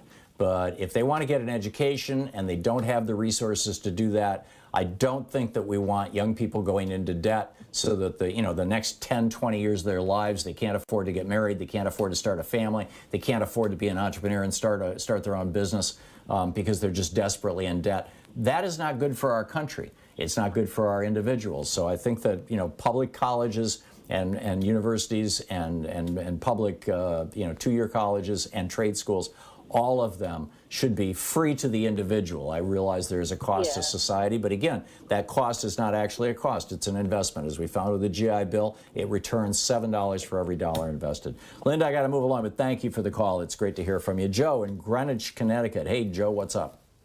Hey, how are you? Thanks for taking my call. Great. Sure. I'm all, well, first, I have to admit, I'm a conservative. Don't hold it against me. I have voted... My dad was a conservative. He was a good man. I voted for Biden in the last election because I just couldn't stand the noise coming from the other side, or what was my side for so many years. I like the idea of free college education. I just don't know how you pay for it, right? And we've got so many other things to invest in, like the infrastructure program. I think we got to invest in green.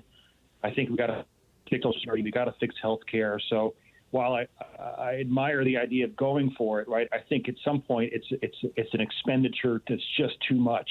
And if you tax it, I'm not sure taxing is the right thing either, because, you know, if you start doing a transaction tax in the equity market, I feel like it's that cost will get passed through to lower yield to all the pensioners and mutual fund holders out there, and so it's just another portion. No, that's actually not how it works, Joe. We had this experiment, and you know, when Franklin Roosevelt put Joe Kennedy in charge of the Securities and Exchange Commission, saying famously, "It takes a crook to catch a crook."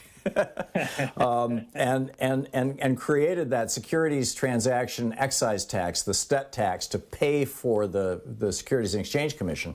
It was a 1/4% on a transaction, right? A very, very small tax. And what it did was it slowed down the velocity of the market. It didn't reduce anybody's profit other than arguably the traders. But by slowing down the velocity of the market, what happened was during that period of time, from 1935 until 1965 or 64, when that STET tax was ended, you did not see these rapid swings in the market, up or down. You did not see these rapid crashes. There were some recessions. There was a substantial recession in 1951, for example. But they weren't the result of speculation in the marketplace, because that STET tax kind of threw a little sand in the gears. And that turned out, in retrospect, to actually be a good thing. Robert Reich, I don't recall if he wrote a whole book about this or just a chapter in a book, but I recall reading it about a decade ago. And there's some really good histories of the STET tax. It's something people don't talk about much anymore. It's something that's just kind of wonky for economists. But it actually was a good thing for the stock market. It was a good thing for the country. And it produced enough revenue that if it were still here today, it would pay for all the college education for everybody in America. Keep in mind, the total student debt in this nation right now, the total student debt in this nation is $1.7 trillion.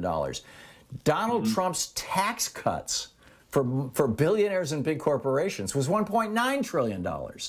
Yeah. He could have just wiped out all that student debt. And you've got all these people who literally are afraid to start a family. They're afraid to get married. They don't have the means to buy their first house, which is the main way that middle-class people over time build a store of wealth.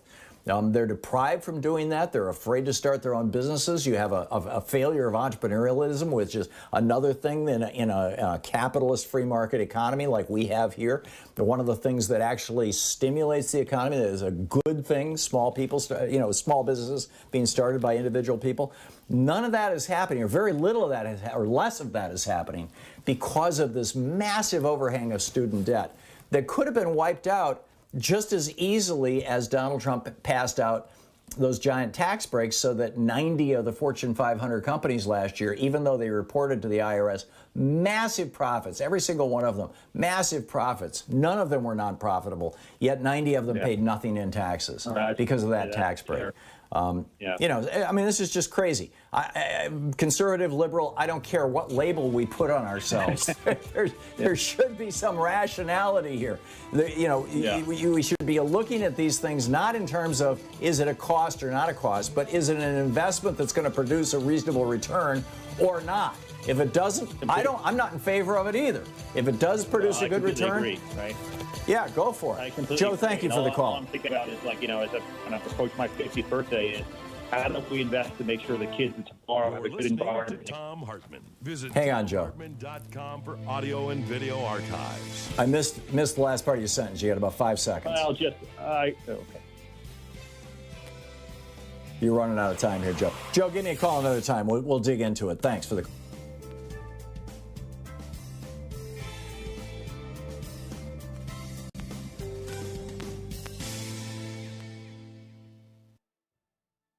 And welcome back.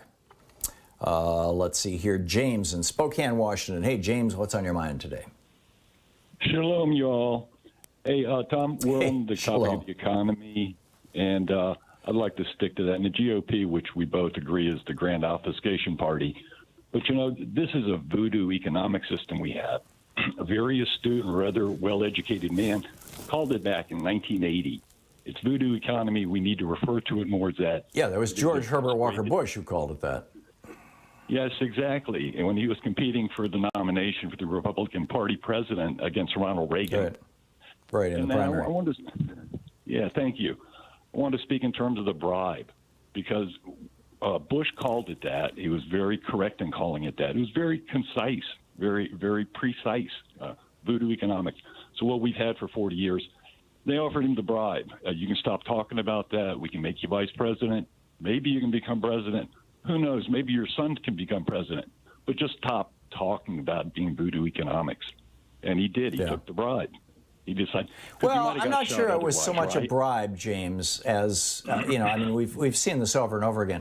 When Reagan got the nomination, prior to his receiving the Republican nomination, he was a big supporter of Planned Parenthood. Suddenly, he was opposed to Planned Parenthood. George Herbert Walker Bush was on the board of Planned Parenthood, and suddenly he was opposed to Planned Parenthood. I mean, you know, they just took the positions that they had to take because that's where their party was at.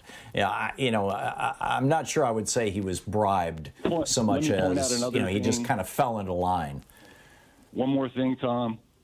The power of the bribe, the alternate to that is the threat of what happens if you don't take the bribe. And, of course, you wouldn't want to be assassinated. The alternative, vice president, then president, make a lot of money along the way and thereafter, you know. Yeah, I don't think they were worried about assassinations. You know, Ronald Reagan, in fact, when he was governor of California, signed the most liberal abortion law allowing abortion in the United States, and proudly did it, held a ceremony to do it when he was governor of California. Suddenly he changes his tune because he's, you know, the Republican nominee.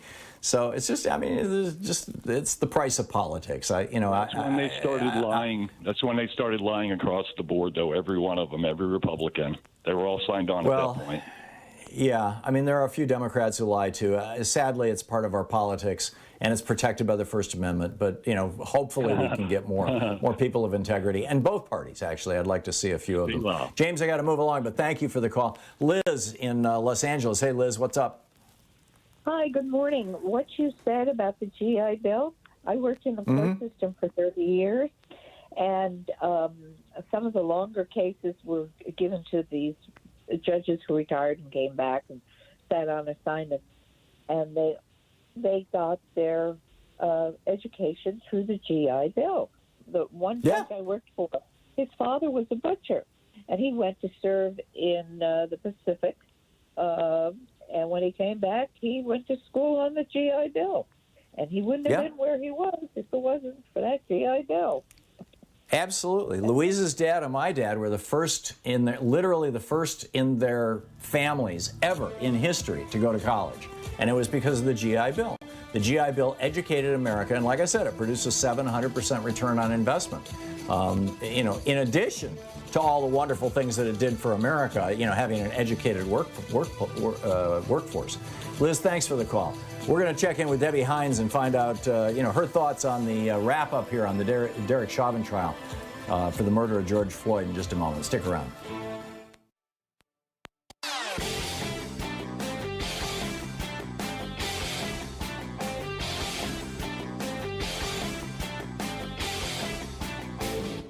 Missed my opening rant today? It's usually published over at HartmannReport.com, where you can read it and share it with your friends for free. Check it out, HartmannReport.com. So with some fancy footwork math, you can take the GDP of the United States, the productivity, the amount of wealth that is produced, or goods and services that are produced every year by American workers, and divide it by the number of workers, and what you get is that the average worker in America is producing about $75 an hour worth of value for their employer. And the minimum wage pays them about 10% of that value. Now, back in 1950, the minimum wage paid 30% of the value of the productivity that the average worker is producing for their employer. If we took the minimum wage up to $15 an hour tomorrow, it would still be in the neighborhood of 20%. So there's a strong case for increasing the minimum wage based on history. I lay this all out in the new video that we have just for our people who are supporters of our program over at thomhartmann.com.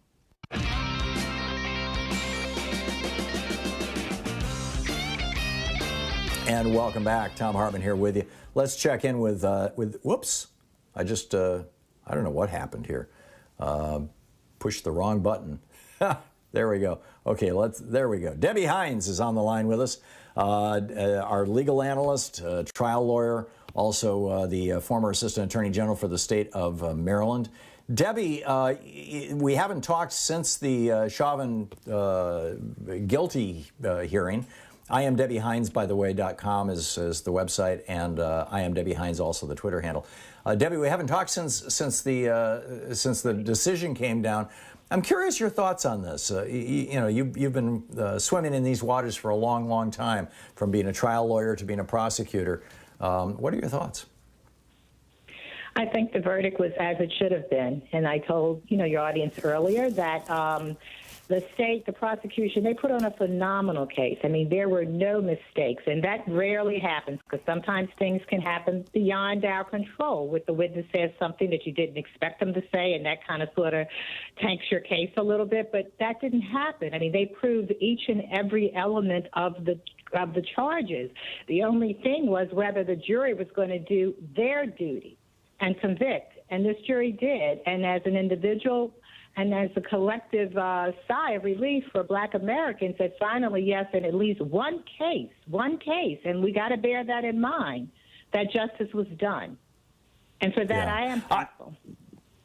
Me too. Is it your sense that this Chauvin conviction, I mean, we've had over 14,000 people who have been killed by police officers since the year 2000. I believe Derik Chauvin is either the 6th or 7th police officer to be convicted of murder during that period of time. Do you think that the Chauvin conviction is going to establish a new normal? In other words, it's actually going to change the way we start dealing with police officers who kill people under, shall we say, sketchy circumstances? Or is this simply the exception that proves the rule? This is going to be the high-profile case that everybody goes, see, no problem, nothing to look at here. We don't need reform. Everything's good. Chauvin went to prison. Everything works, et cetera. Which is it going to be? Or something in between? So if you're listening to the people on Fox News, they think the latter, that, see, this shows that justice can be done, that there is really no problem. But if you are anywhere looking at the statistics, that, yes, there is a serious problem, and this is just the beginning. I mean, we have got to, as activists, we have to keep in the streets, and that's what Maxine Waters was trying to say to people. You have to keep in the streets. We can't rest. We can have a collective sigh of relief yesterday, but today, tomorrow, the next day, the next day, the next day, we have to be out in the streets. We have to press our legislators. We've got to get action done because in that extent, this was just one case. And to that extent, the prosecutor was right on the one hand when he said this is a case about Derik Chauvin. I say that so, but it was also a case about how this country views police brutality. But in the scope of the world, to answer your question, this was a case about one police officer. And if we want to make change in this country, we got to do a whole lot more. So you've been a trial lawyer, you've been a prosecutor, and you were the #2, essentially, police officer, the Assistant Attorney General for the state of Maryland. You've seen this from every different direction. Where do we begin reforming our policing as well as the police themselves? What's your punch list? Where do we start? We have about a minute and a half here, I think, by the way. Okay, so we can start with the phrase that some people hate to hear, which is defund the police. And what that means, using George Floyd as an example, it means that when the police are arresting people, which is in state level, where 80% of the crimes are committed are misdemeanors, 80%. So when the police are arresting people like George Floyd, who never should have been arrested anyway for an alleged fake $20 bill, when we're arresting people for trespassing and disorderly conduct and fake $20 bills and the 80% misdemeanors that are nonviolent, violence, the police need to be taken away that power. There needs to be some other structure in place for that. The fact that I would call a neighbor if I were to on a loud music complaint and that person would end up as a black person dead should never happen, because the police shouldn't be coming out on those 80% misdemeanors. So that would take us a long way right then and there. In terms of police brutality, I don't think you can out-train racism. That's at the root and the heart of it. You know, there are black officers that also just stand alone with their white counterparts, such as what happened in the Freddie Gray case. Those officers are black as well as white officers. But in the sense of white officers like Derik Chauvin, and I don't think it's just a few rotten apples. I think that it's systemic in the police department. I don't think it's just a few Derik Chauvins out there. And I don't know how you can, I don't think you can out-train racism. Those people that are out there on the force, that they don't like black and brown people and they're racist against us, they don't need to be on the force, and we have to root them out of the force. Yeah. With what? I mean, you know, people reporting them or psychological testing? I mean, how do you determine racism? Well, if you go with my premise, which is what a concept of defund the police is, which is to take the authority away from the police for 80% of misdemeanors, that eliminates a lot of the force right then and there. That's because they don't need to be out there doing everything that they're doing, trapping people for air fresheners hanging in their car and then killing them. So that would get rid of a lot of people right then and there in the police department, and that's why I am in support of defunding the police. Brilliant. Brilliant. Debbie Hines. I am DebbieHines.com and on Twitter. Debbie, thanks so much for dropping by. Thank you. Great talking with you. You're listening to Thom Hartmann.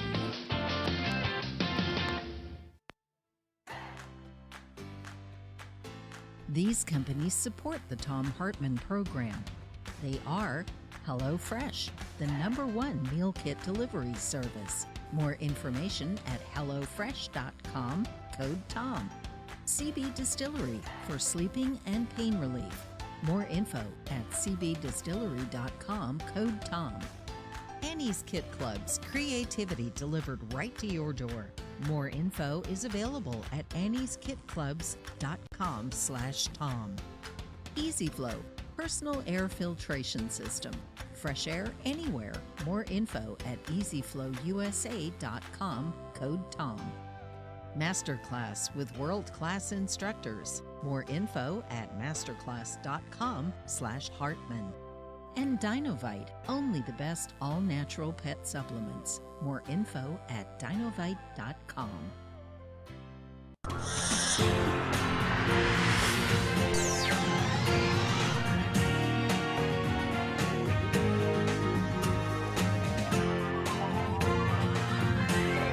We say fight back!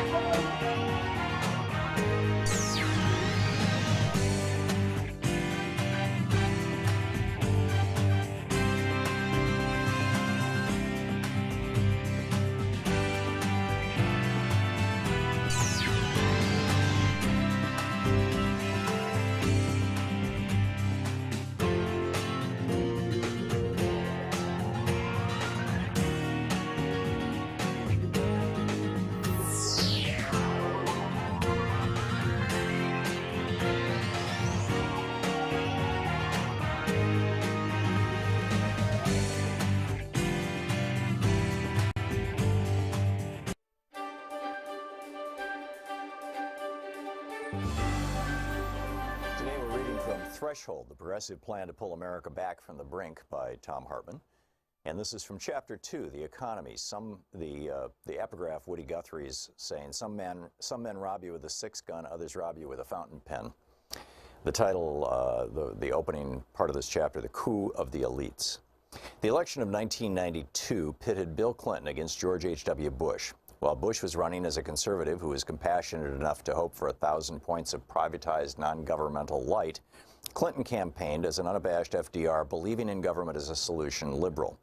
In language reminiscent of Teddy Roosevelt's Progressive Square Deal and FDR's Progressive New Deal, Clinton proposed a new covenant between the U.S. government and U.S. citizens. In a speech at Georgetown University on October 23, 1991, he declared, "We've got to rebuild our political life before the demagogues and the racists and those who pander to the worst in us bring this country down.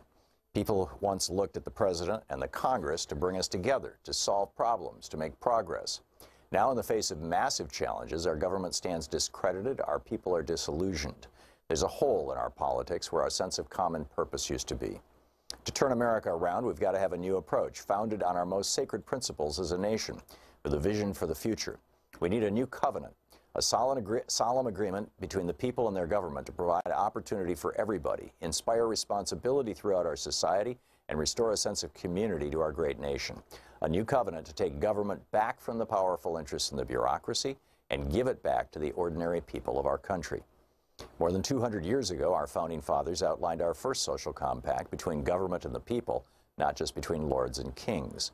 More than 100 years ago, Abraham Lincoln gave his life to maintain the union that compact created. More than 60 years ago, Franklin Roosevelt renewed that promise with a New Deal that offered opportunity in return for hard work. Today, we need to forge a new covenant that will repair the damaged bond between the people and their government, restore our basic values, embed the idea that a country has the responsibility to help people get ahead, but that the citizens have not only the right, but the responsibility to rise as far and fast as their talents and determination can take them. And most important of all, that we're all in this together. We have to make good on the words of Thomas Jefferson, who once said, "A debt of service is due from every man to his country, proportional to the bounties which nature and fortune have measured to him." End of quote from Bill Clinton. Americans loved it.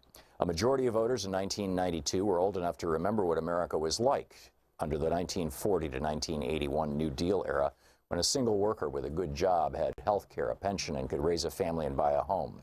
When the GI Bill educated millions. When hospitals and health insurance companies in nearly every state were required by law to be not-for-profit corporations, and health care was inexpensive and widely available. And they noticed that the 12 years of Reagan and Bush had begun the process of shattering that historic era, that the middle class was slipping away, the government had become remote and hostile rather than protecting the rights of workers and the middle class. Americans elected Clinton based on his FDR-style rhetoric. They were looking forward to a return to the golden age of America's middle class. They were ready for the new covenant, and apparently so was Bill Clinton. There is every sign that he actually believed his own rhetoric. On all this, he won the election in November and spent that month and December preparing his new covenant programs to restore the American middle class. Until January. As Adam Curtis brilliantly points out in a special documentary series he did for the BBC titled The Trap, a few weeks before Bill Clinton was to be sworn into office as President of the United States, he was visited by Goldman Sachs CEO Robert Rubin, who had just taken a $40 million paycheck for his last year with Goldman and would soon become the head of Clinton's economic team tasked with carrying out the new covenant, and with Alan Greenspan. Rubin and Greenspan sat the young new president down and told him the facts of life as they saw them. Clinton would not govern as an FDR liberal. Instead, he must cut government, promote free trade, and reduce regulation of business. Clinton complied and has been richly rewarded. In his second inaugural address, he declared, "The era of big government is over." The philosophy represented by Rubin and Greenspan doesn't believe in government as a solution to much of anything other than wars and crime. As true classical conservatives in the mold of Sir Edmund Burke and Thomas Hobbes, many modern libertarians and neoliberals don't even believe in democracy. As any libertarian will honestly admit, they call it the tyranny of the majority, or mob rule. Instead, because they believe in the inherently evil nature of most humans, they held that a small ruling elite of good people, the wise ones, must concentrate wealth and power, the first fuels the second by and large, in a small number of hands, out of the reach of what the first American conservative President John Adams called the rabble, us. They believed that social stability was more important than social mobility. As of this writing, the surest way to become wealthy in the United States or Britain is to be born to wealthy parents. The surest way to be poor is to be born to poor parents. Social mobility, the ability to move between classes for better or worse, has been rolled back from its highly fluid levels in the 1940 to 1980 years to a rigidity last measured in the 1920s as America was sliding into the Republican Great Depression. Conservatives, since Sir Edmund Burke's opposition to the Revolutionary War of 1776 to today's opponents of labor rights, believe that too much power and wealth in the hands of the middle class will inevitably lead to instability. The book, Threshold, The Progressive Plan to Take America Back from the Brink.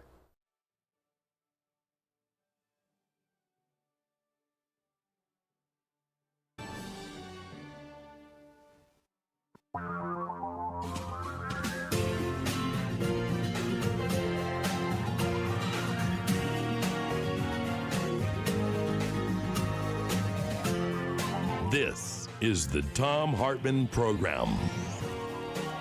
So let's talk about policing for a minute and continue our other conversations as well. I'll get back to your phone calls in just a few moments here. But there is so much of a celebration right now that a murderous psychopathic cop and perhaps some of his compatriots are going to rot in jail for years and years, perhaps the rest of their lives, that it seems, at least to me, that we're missing some really big questions. Like, why did a police officer's knee end up on a guy's neck for passing a bad $20 bill? Is that really the sort of crime that you go after? I mean, you know, if you know who he is or where he is, you can have a court date. Why? Why was a cop patrolling a neighborhood that was 19 miles away from where he lived? Why don't we have community policing in the United States?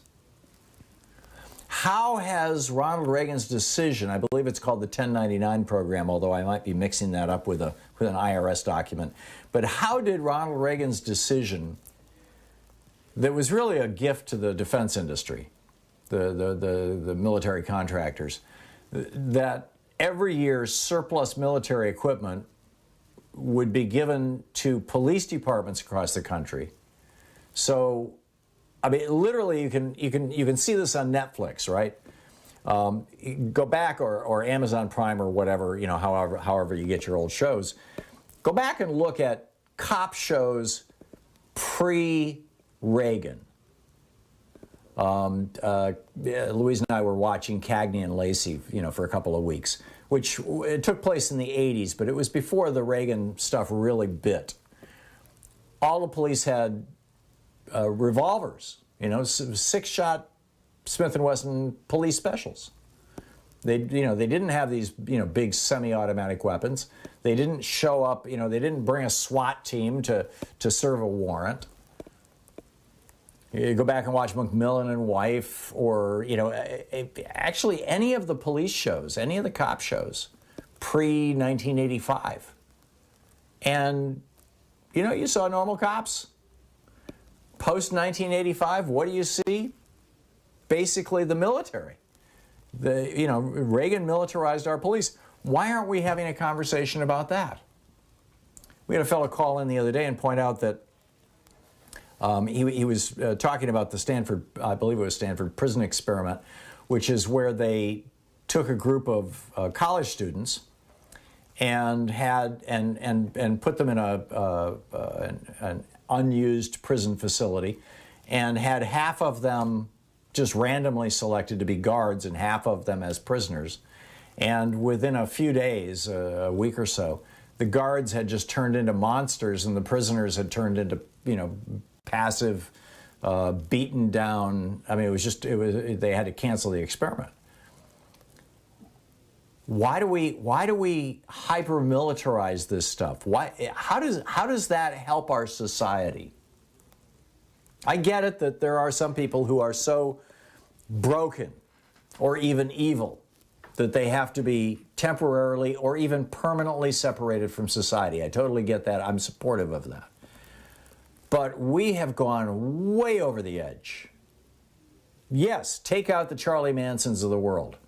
But that's not who the majority of the people in jail are. Why is it that our police treat people who are black in particular, people of color in general, and people in poor communities, even white people in poor communities, why is it that they treat them so differently and with so little respect compared to the way that they treat people in wealthy communities, particularly white people in wealthy communities? And yes, occasionally black people in wealthy communities are treated well, but very often they also get arrested for, Dr. Lewis Gates is a great example. Remember when he got arrested by a cop for trying to open his own front door because it was a big fancy house outside of Washington, D.C. I think it was in Georgetown. And they ended up having lunch with President Obama. I mean, it was like, really? Why is it that 12,000 American citizens have been killed by police since the year 2000 and only 7 or 8 of those police have been charged with murder? Why is it that America has 4.3 or 4.4% of the world's population, yet we have a quarter of the world's prisoners? Why is it that slavery, literal slavery, is still legal in the United States? The 13th Amendment says that slavery shall be banned except if you're convicted of a crime. It literally provides that exception. Why do we still allow slavery in the United States? And how is that part of that law tied to the fact that our prisons are among the most brutal in the developed world? Our prisons are not places for rehabilitation. If you have an opportunity to watch Michael Moore's movie, Where to Invade Next, there is a piece in that movie, 15, 20 minutes of the movie, where he goes to Norway and he visits one of their top security prisons. And it's like a dormitory. The inmates cook their own food. Yes, they have knives. Because the assumption is they're all going to be reintegrated back into society, or at least the vast majority of them. There are a few who probably won't. People like Anders Breivik, the mass murderer. But they're still treated as if they are humans. There's this underlying assumption of humanity. And that echoes through society. The bottom line is that policing should be about preventing crime as much as catching and punishing criminals. In fact, policing should not be about punishing criminals at all. That's the job of courts and prisons.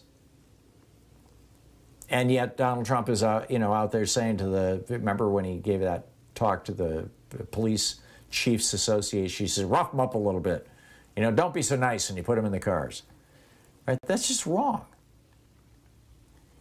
But back to the guy who called in and said, with Reagan's program, when you dress up like you're, a ninja warrior, a stormtrooper, you start thinking like one. And it's absolutely true. And police who dress like they're from the Empire in Star Wars don't just resemble an occupying army, they become an occupying army. And that's not the basis of policing. The most powerful tool for policing is the cooperation of the community.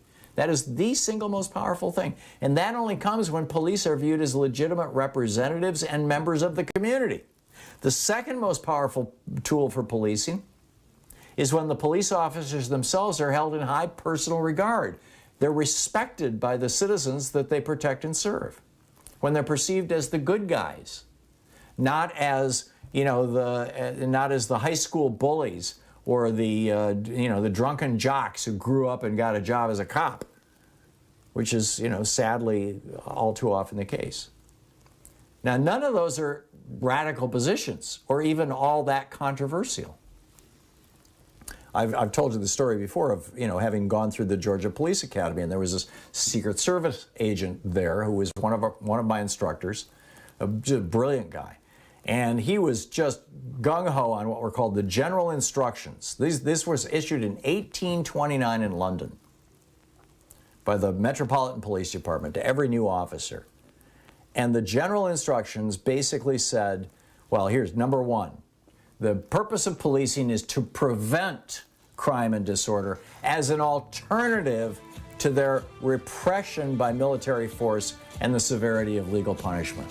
That's number 1 out of 9. Number 2, to recognize always that the power of the police to fulfill their functions and duties is dependent on public approval of their existence, of their actions, and of their behavior, and their ability to secure and maintain public respect. We have abandoned all of this stuff. This is the Thom Hartmann Program.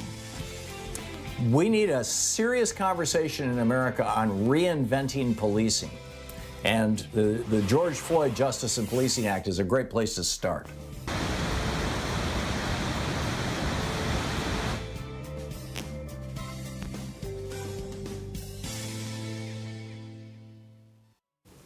And welcome back. Rhoda in Portland, Michigan. Hey, Rhoda, what's on your mind today? Thanks for watching Free Speech TV. Good afternoon, Tom. I have a concern about police training. For instance, those cardboard figures for shooting practice are usually black, and they show only the top half of the body. Why not train the police recruits to shoot to disarm? It appears that police here are trained to shoot to kill every time. Right. They shoot. Well, the assumption is that if you wound somebody, they become much more dangerous, and therefore, if you are going to discharge your weapon, you shoot to kill. I don't think that is as controversial as the weapon is drawn, right? Or that there are alternatives to guns and bullets. Be they tasers or be they chemical irritants or be they just plain old-fashioned physical force, grabbing somebody, holding them, putting handcuffs on them rather than killing them. But in other countries, it's not done like that. I grew up in a British country. Police carried batons, and they were used very rarely. They just hit somebody, and that's it. But I came here, and the first time first time I ever saw a gun in my life was here, when I came in here at the Detroit airport, and I was frightened. My in-laws held me, and my husband, my new husband, hugged me. I was terrified at seeing somebody, and don't know if it's still like that everywhere else, that they're carrying guns and stuff now. I don't know. But for them to aim every single time at the heart of somebody, that should be changed. It must be replaced with shoot to disarm, shoot at somebody's knee, shoot at their arm. The same way that they're trained to aim directly for the chest, where the heart is located, they should be trained to disarm. Whether the person is mentally ill, unarmed, armed, a teenager, a kid, a child, they should shoot to disarm the person, and that way the person lives and has a consequence, and the police officer doesn't have to live with guilt if he has a heart to have guilt, And that should be a major consideration in the new reform. I don't believe in defunding the police because I'm not going to lie to you, I've never really had a negative experience with police officers, and I'm proud of that, and I'm happy about it. I lived in good places or what have you. Oh, I was young and pretty at the time, who knows? But the fact of the matter is that I think that should be one of the changes that should be considered. What do you think? I'll take Thank you. No, it's fine. It's fine, Rhoda.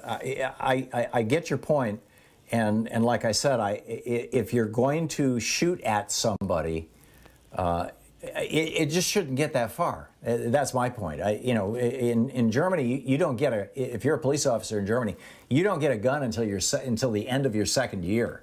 In the UK, it's only really in the last 20 years or so that they've been giving guns to most police officers. The UK has under a couple of conservative governments has heavily militarized their police. Didn't used to be that way. The bobbies used to be unarmed. And by and large,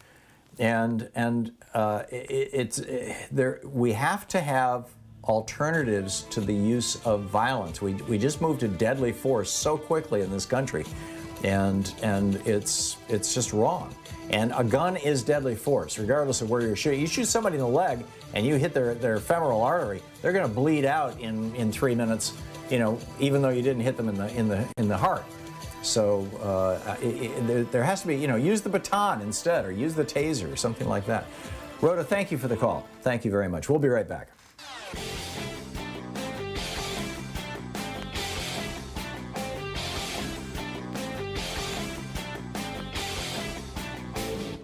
Missed my opening rant today? It's usually published over at HartmannReport.com, where you can read it and share it with your friends for free. Check it out, HartmannReport.com. So a while ago at Davos, Michael Dell, the computer billionaire who started out selling computers out of his dorm room in college. I was running CompuServe forums back in the day. This is in the late 70s or the early 80s, and he was selling them on CompuServe in my forums.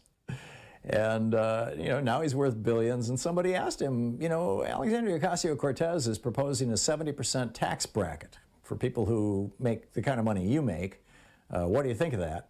And his response was, a 70% tax rate? Name a country where that ever worked. Ever. And it turns out there is such a country, and apparently Michael Dell didn't know this. I think a lot of Americans don't know this, that there was a country that had its greatest period of prosperity in its entire history with a top tax rate that was above 70%. In fact, it hit 90% for more than half the time. And that was the United States of America. It's a new video over at thomhartmann.com.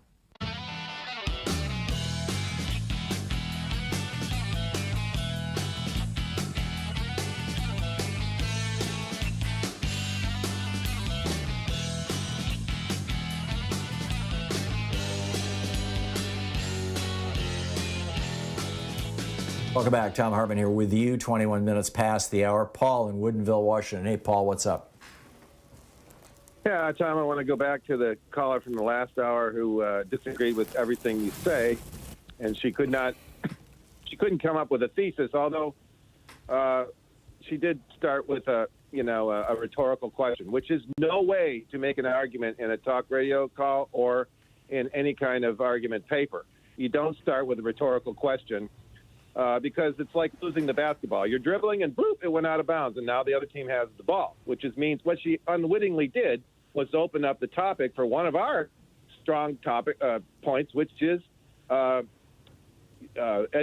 fully funded colleges, and ultimately now it will be health care, because your other caller who acknowledged being conservative said, well, yeah, I want it'd be nice to have free college, but how do you pay for it? Let's understand why college education has gotten so expensive.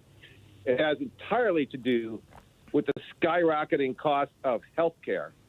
I'm going to take this from Ezekiel Emanuel's 2014 book, Reinventing the American Healthcare System, where he talks about how our American healthcare, the states are employers, so they have to pay for the health care of their employees, which is skyrocketed since 1970.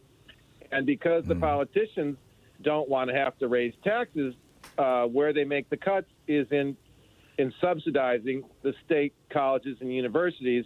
So whereas, as a matter of fact, in the red states, they're always wanting to cut taxes. So the colleges, and in fact, education at all levels is suffering because the healthcare costs in the state for the state employees has gotten so high that they have to cut the subsidies to the colleges and universities. That's where they mostly cut them. And so the individual ends up paying the balance out of the family pocket, out of the individual's. Well, and they're also cutting primary education, Paul. I mean, prior to Reagan, we had the best public education system in the world. Now we're like number 36 or something. Yeah, correct. I'm talking, right. Primary education.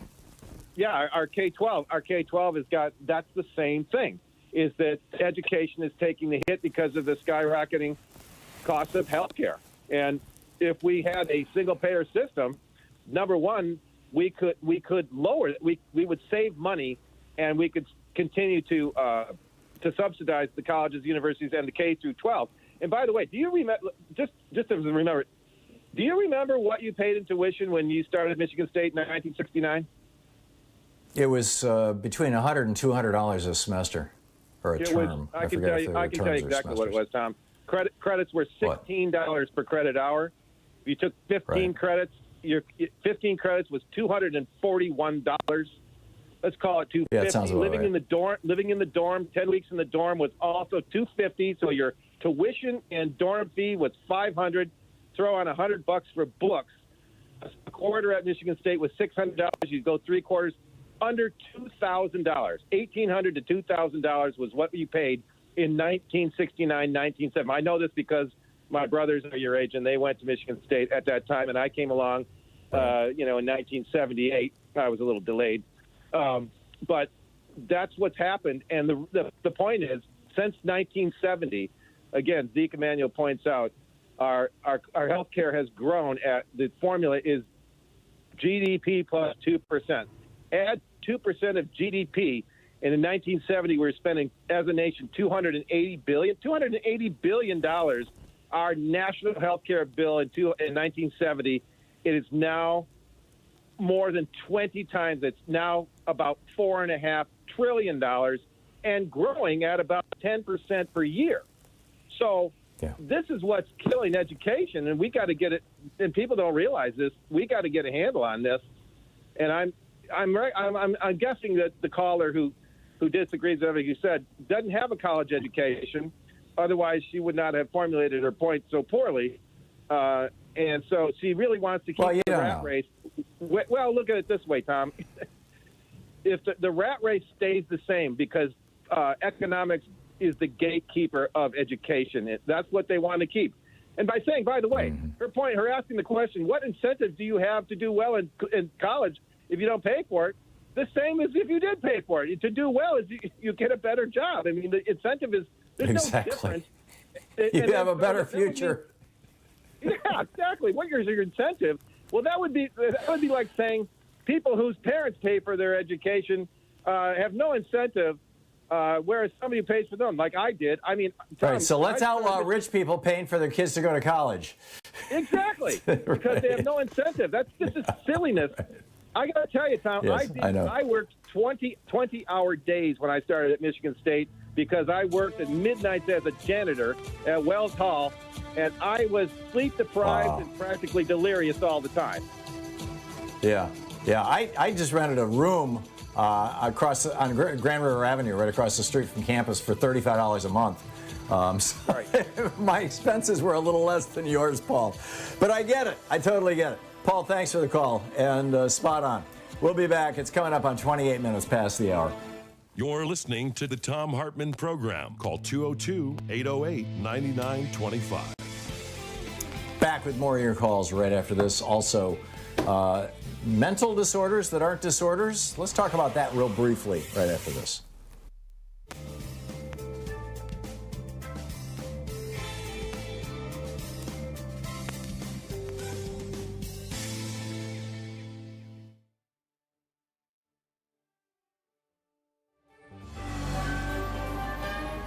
Our book today is Jailbreak Out of History by Butch Lee. This is from the first chapter, Jailbreak Out of History, Harriet. Focus on Amazons, about why we deal with real women as myths, girls who never really existed. Yet and again, all are around us, and that we can't bring ourselves to see. Because seeing through white men's eyes is about non-vision of ourselves. So let's deal with a real Amazon. Think about Harriet Tubman. Take 6 months. In fact, take a year and think. Break it on down. What does it mean to be the most famous new African woman in U.S. history? What does it mean to be stuck in that lie? What's the meaning of being famous while being hidden and disfigured and dissed? Let's jailbreak Harriet Tubman out of white history and place her in Amazon and new African, her story, her people's story. Harriet Tubman's life is a live weapon placed in our minds, showing us what it means to be an Amazon, which is why the capitalist patriarchy has forbidden us to touch on it for so long. In this, maybe for the first time, we can see Amazons as a future force in a clash of peoples and nations, not as myths, but as players in the whole difficult course of world politics. We can also appreciate the bittersweet tang of reality as the peeling away of layers of propaganda and disfigurement which have hidden Harriet from us exposes how much we assume and how little we have known. New African women have already pointed out the significant pattern of Harriet's exclusion. Cultural critic Bell Hooks said recently, I mean, if we could recover Ida B. Wells and Harriet Tubman to the extent that we've recovered, say, Zora Neale Hurston, I think that's an important contrast because people want to bury that revolutionary black female history. Historian Deborah Gray White connects Harriet's treatment to a larger pattern in the mainstream history of slavery, in which black women, quote, were reduced to insignificance and largely ignored, end quote. In examining the influential historian Stanley Elkins, she points out, quote, that Elkins seems to omit women altogether was accentuated by his description of slaves whom he identified as part of an American underground, those who never succumbed to Samboism. Among those mentioned were Gabriel, who led the revolt of 1820, Denmark Vesey, leading spirit of the 1822 plot at Charleston, and Nat Turner, an omission conspicuous by its absence, was Harriet Tubman. If Elkins had really been thinking of slaves of both sexes, he would hardly have forgotten this woman who became widely known as the Moses of her people, end of quote. Patriarchal capitalisms, which only want Amazons to be exotic myths about forgotten ages, have hidden Harriet Tubman in her own fame. They both trivialize and exceptionalize her. These are tools of oppressor culture. The stripped down and censored version of her life is told in elementary schools all over the U.S. empire. So much so that everyone thinks they know her story already, although they don't. Harriet Tubman was born in slavery in Maryland around 1820. She escaped to the North when she was 29, but kept returning secretly to the South again and again to help other slaves escape. For this, she became known as Moses. True statements. But by limiting her, it becomes clever propaganda against her and against her people. Where patriarchy has been unable to deny that women do significant things, it denies the full meaning of what we do by trivializing them. Mary Daly, feminist philosopher, traces the enormity of what patriarchy has done to us. In ancient Greece, the goddess Hecate, also known as Artemis and Diana, was sometimes known as Trivia and represented by a three-faced statue. That was also the name used for the intersection of three paths, which in many old cultures were the sites of mystical power. She writes in Gynecology, quote, "In light of the cosmic significance of the term trivia as the crossing of the three roads and of the goddess who bears this name, contemporary meaning of the term in English should be examined. The English term, which according to Merriam-Webster is derived from the Latin trivium or crossroads, is defined as common, ordinary, commonplace, of little worth or importance, insignificant, flimsy, minor, or slight. Of course, according to patriarchal values, that which is commonplace is of little worth. For in a competitive hierarchical society, scarcity is intrinsic to worth. Thus, gold is more important than fresh air, and consequently, we are forced to live in a world in which gold is easier to find than pure air." End quote. So to trivialize Harriet Tubman, the capitalist patriarchy pictures her as an idealized woman by their definition, who makes a life of helping others. Thus, her deeds are squeezed into women's assigned maternal role as nurturer, helper, and rescuer of men, who then go on to do important things. But Harriet wasn't repping Mother Teresa. She wasn't even any kind of civilian at all. She was a combatant, a guerrilla, a warrior carrying pistol and rifle, fighting in her people's long war for freedom, a war that rocked the foundations of African society, American society, and that has never gone away. Think about what it means to be called Moses, which was the code name other new Africans gave her, and which became Harriet's famous warrior name in the anti-slavery underground. When we check out the Bible, we can see that Moses was a ruthless visionary, someone who forced the boldest changes and risks upon his people so that they could survive, who led them out of captivity. To put it simply, Moses was a leader in a time of war. So too was Harriet Tubman. The book Jailbreak Out of History by Butch Lee.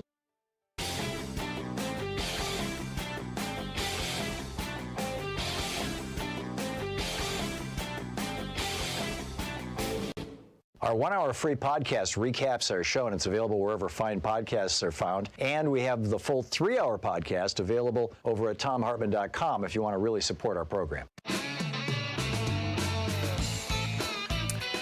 Welcome back. Thom Hartmann here with you. Geeky science. How about we stop medicalizing the human condition? There's a fascinating piece in Forbes magazine by Allison Escalante, a science contributor, who writes about the science of performance. And she said, she opens it, the opening sentence, what if mental disorders like anxiety, depression, or post-traumatic stress disorder are not mental disorders at all? And then she gets into this compelling new paper by a couple of biological anthropologists begging the medical community to rethink some of their definitions of mental illness. Now, you know, I have participated in this discussion, shall we say, at some length. Back in 1986, I published a book called ADD, A Different Perception. It is now out as ADHD, A Hunter in a Farmer's World. And in that book, in a new and updated version, in that book back in 86, in fact, Time Magazine did a story about it, I proposed that ADHD, or ADD as it was called back then, is not actually a mental condition, that it is a way of thinking, a form of brain organization that is highly adaptive for people in a hunting-gathering society, and only becomes maladaptive, only becomes a problem, only becomes a, quote, disorder when a person is in essentially a farming society. You know, when people with ADD make great hunters, they make great private detectives or police officers or journalists, reporters, you know, on the hunt, but they make terrible bookkeepers, you know, just sitting in the same place doing the same thing hour after hour after hour. And actually, Allison Escalante mentions that ADHD in this article. Doesn't give me any credit, but I think I was the first person to actually propose that, and boy, did I take a lot of crap for it. Had a number of psychiatrists and psychologists attacking me in public and in medical journals and whatnot over the years. But I think that, I kind of won out on that. But she's taking it a step beyond that and saying that anxiety, depression, ADHD, that all of these are not chemical imbalances or mental illnesses that we need to medicate. These are normal responses to challenges in life.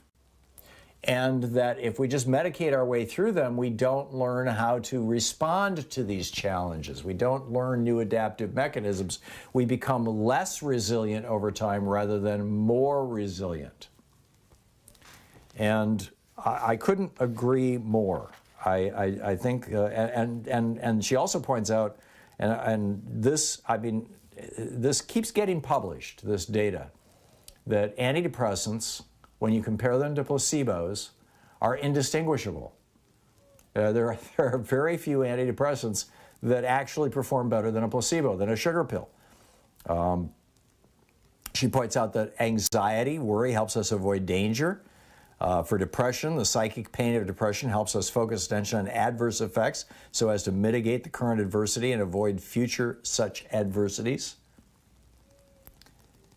She says ADHD could be a way of functioning that evolved in an ancestral environment. There's my hunter versus farmer theory. And basically is calling for a reform of society rather than individuals, rather than medicating. Now, obviously, there are times when people are just absolutely overwhelmed by anxiety, by depression, by other conditions, and medication is appropriate, medical intervention is appropriate, certainly therapy is appropriate. But there are also times when just talk therapy is the best thing, or just getting through it, figuring out a way to get through it, or relying on friends and family helps build resilience. And I think that this is a conversation that the medical community needs to be having more in depth. And now it's starting to become acceptable to discuss. And a lot of that really started, I think, with this whole conversation around ADHD that I started back in the 1980s and became a thing in the 1990s, a big thing. And, and now it's moving forward. So I just wanted to toss that out. I thought it was fascinating. That said, let's pick up some of your phone calls here. Let's see here. Nolan in St. Charles, Illinois. Hey, Nolan, what's on your mind today? Good day. Thanks for being a voice for the middle class, Tom. You're welcome. Wanted to say I grew up in a family with two parents that were Depression-era children, and they lost their home to medical bills, even though my dad was a vet, a hardworking union guy. My mother worked on P-38s. But losing their home to medical bills is still going on with families. Mm-hmm. And I think that one thing we're missing, and you might have had somebody talk about it before, but if we had a national health care system, I think you'd see a surge in entrepreneurship that would rival the Industrial Revolution. Because I myself, I have a couple patents with Fortune, 250 companies I work with. I got $1 each for them. They each made millions of dollars for those companies. And that's okay. I knew what I was getting into. They gave me a great education. But I have a couple patents right now but I can't afford the most expensive benefit for the engineers I need to take away from large corporations. and that's health care. And so I think if that was provided, people like myself, and I mean, there's a lot of next Thomas Edisons out there that could be unleashed. So anyway, I'd appreciate your input on that, and just it's so prohibitive that medical insurance it's keeping us down as an economy. I completely agree with you. And if you look at the beginning of small businesses, entrepreneurial activity in the United States, it has collapsed over the last 40 years. And that collapse has pretty much paralleled the explosion of healthcare costs, what Paul was talking about a few minutes ago. So I completely agree with you. And also, it would encourage people to leave dead-end jobs and, seek out better employment. I mean, it just like everything gets better when people are not attached to the ball and chain of $13,000, $15,000 a year health expenses. Plus, the total number of people last year in Germany who declared bankruptcy because somebody got sick was 0. The same is true of Norway. Same is true as Denmark. Same is true of France. Same is true of Greece. You just go on down the list. The United Kingdom. Last year in the United States, it was 600,000 people. It is the leading cause of bankruptcy in the United States as somebody got sick. That's insane. And so it's not... go ahead. I've been fortunate to travel to 70 countries and played rugby in 26. And when I've been injured in some of the countries that have these, these national health care plans, I'm taken care of. Maybe I have to pay for some medication or something. But the people do very well in those countries that are covered. Oh, yeah. Yeah, I have used the medical system in the UK and in Australia, and they are spectacular. They're very different. Australia is a single-payer system. UK is a socialist system where the government runs the hospitals and employs the doctors. They both work really, really well compared to here. Nolan, thank you. Thank you very much for pointing all that out. Gilbert in San Antonio, Texas. Hey, Gilbert, what's up? Thank you for taking my call, Tom. I've been trying to get in for a long while. The people told me I could talk about one of two topics, and I chose to talk about the high cost of education over the policing problem. I just want to share with you my experiences in the education world. Mm-hmm. I graduated from public schools in San Antonio, and I went on to go to college at the University of Houston and California State College. I ended up teaching at the University of Houston. And it was there during the time when I found out that, like when I went, I heard you talking earlier to someone from Michigan, I think, about how cheap the tuition was. Well, that's the way it was with me. I paid about $112 per semester for 12 hours and stuff. But that was when the state of Texas regulated the tuition. And later, the state of Texas turned the regulation of the tuition over to the boards of regents for all the state colleges. And then the schools, because they competed so much, the tuition went sky high. They started building buildings and this and that and whatever. Now, I could see where maybe you could pay for junior college, but I just don't see how it's going to be possible to pay for the 4-year education because of the way it's set up. The way it's set up, like here in Texas, I don't know. See, we don't have a statement in the federal Constitution about education, so every state is basically different. And the way it's set up here in Texas, what they do is the professors are like a business, and you have to pay to keep those professors on campus. And there's no way to control those professors. The more popular they are, the more they cost. And I just don't see how a free education you're going to be able to pay, because those professors are going to demand high salaries, and you have to pay them. And the system is set up such that if you don't have them, then you're not creditable. Yeah, professors were paid well back in the day too. I mean, relative to everybody else. I don't think that we need to take this out on professors, but the cost of education, like I said, the total cost of student debt in the United States, and this is like 40 years worth of accumulated student debt, is $1.6 or $1.7 trillion. That's less than Trump's tax cut. So it's not that big a chunk of money. Visit ThomHartmann.com for audio and video archives. And this is our intellectual infrastructure. I mean, if somebody came along and said, you know, let's just do away with every third road, our physical infrastructure, you'd think they're crazy.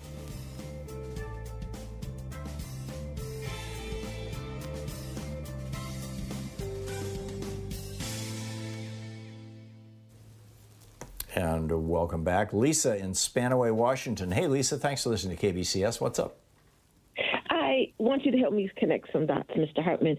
I believe that we can reinvent policing by one thing, and that's words. Because if you help me connect the dots, that racism is taught, and if it's taught by words, and those words create images, and those images create impulses.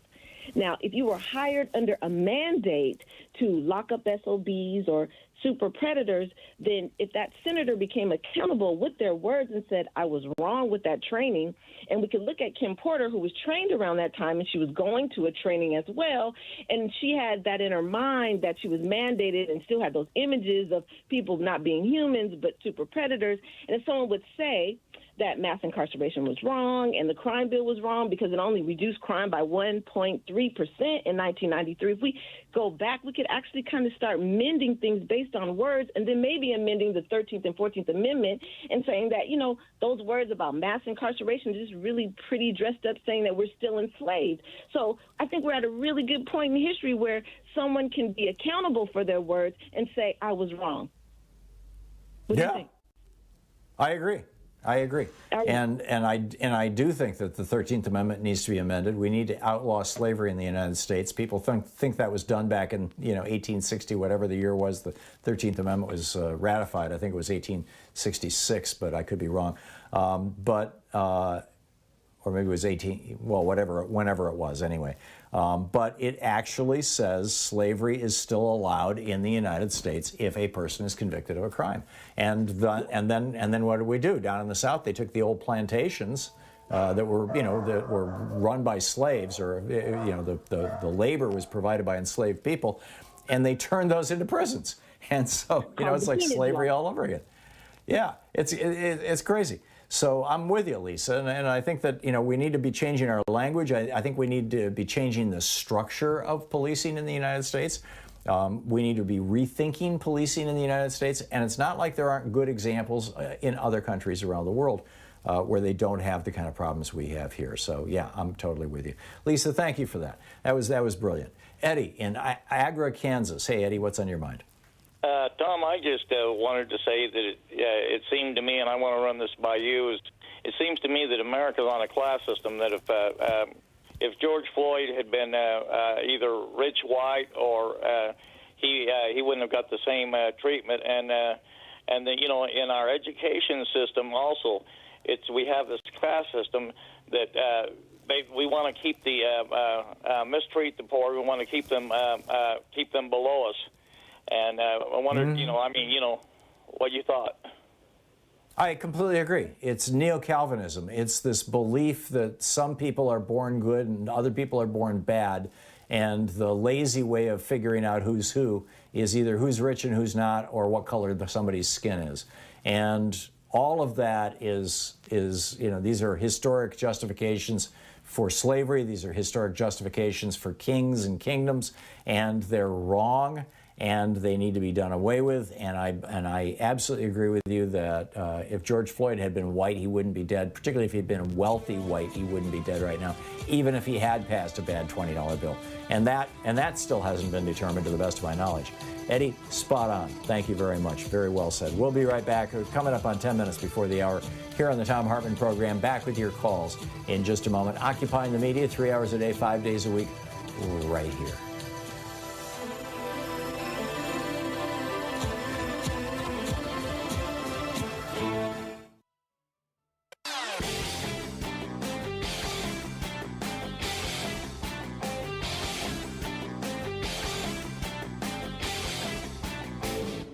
Missed my opening rant today? It's usually published over at HartmannReport.com, where you can read it and share it with your friends for free. Check it out, HartmannReport.com. So back in the day, and I mean back in the 1780s, literally, when the Constitutional Convention was happening in Philadelphia in the summer of 1787, there was this debate about the quality of the vote. Whether people who only landowners should be allowed to vote, stuff like that.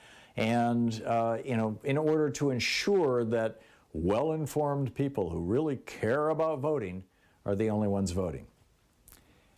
It didn't pass. It was rejected by the framers of the Constitutional Convention, this idea that only landowners should be allowed to vote. Never made it in the Constitution.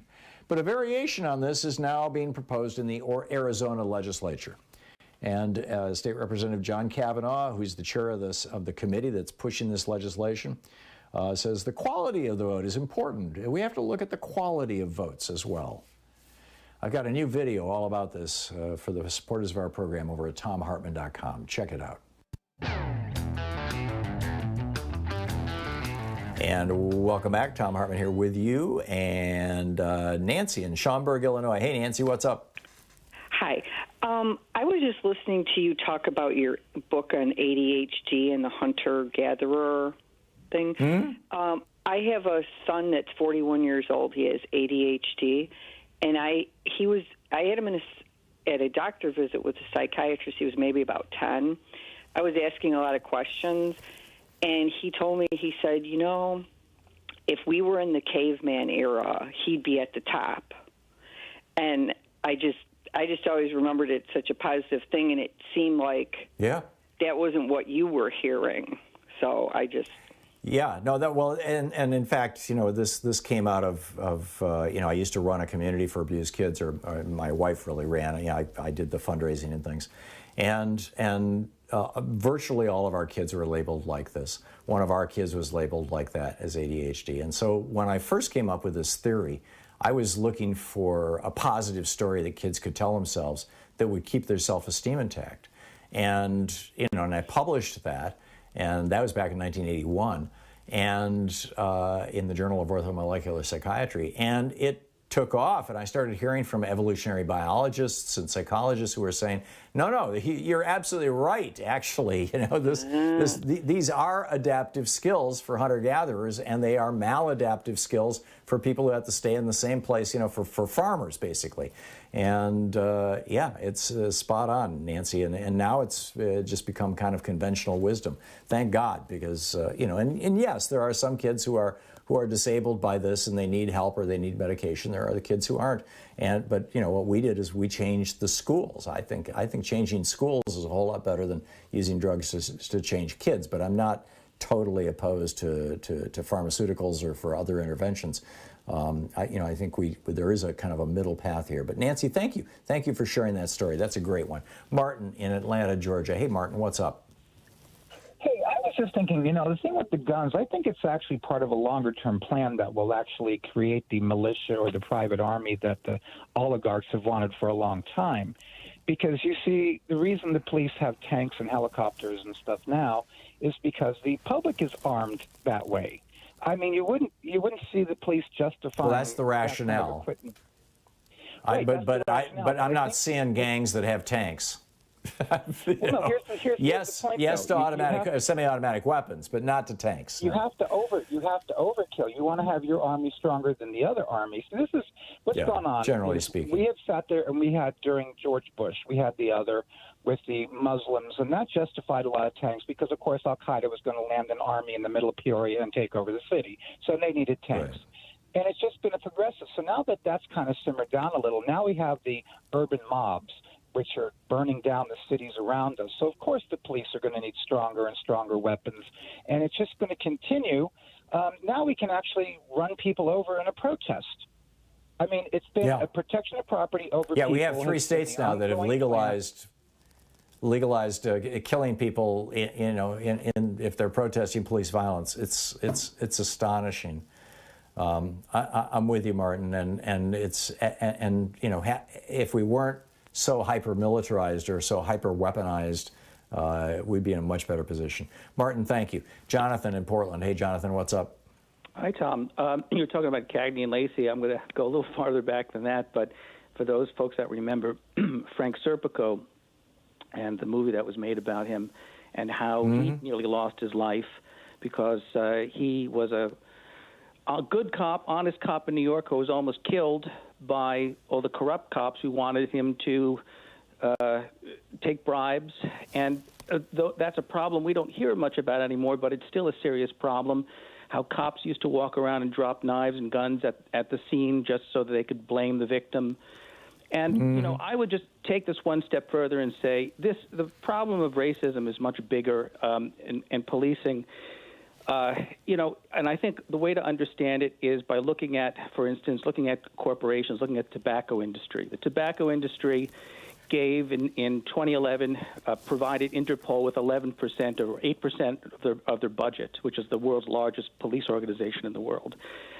They give to the National Black Chamber of Commerce and the Congress of Racial Equity and the National Organization of Black Law Enforcement Executives and the National Black Police Organizations who are against banning menthol cigarettes, which is the cigarette that is most popular among black customers. I mean, because they say that they will lose tax revenues. And keep in mind, you know, when you buy a pack of cigarettes, right, you know, in some cases almost half of that is money that's going to go to the coffers of the local government. So, you know, whether the cops realize it or not, I mean, they're the collection agencies for the tobacco companies, and which is why it's illegal to sell loose cigarettes, thus the murder of Eric Garner. I mean, it's amazing.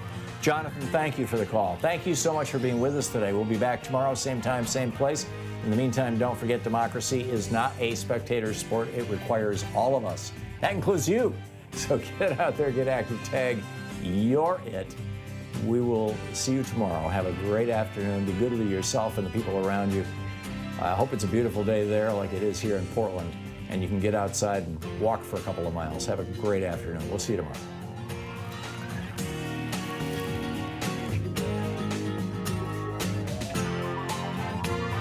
You've been listening to Thom Hartmann.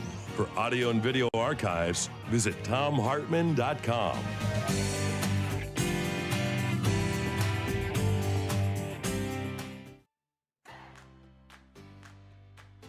These companies support the Thom Hartmann Program. They are HelloFresh, the #1 meal kit delivery service. More information at hellofresh.com, code TOM. CB Distillery for sleeping and pain relief. More info at cbdistillery.com, code TOM. Annie's Kit Clubs, creativity delivered right to your door. More info is available at annieskitclubs.com/Tom. EasyFlow, personal air filtration system. Fresh air anywhere. More info at easyflowusa.com, code TOM. Masterclass with world-class instructors. More info at masterclass.com/Hartman. And Dinovite, only the best all-natural pet supplements. More info at dinovite.com.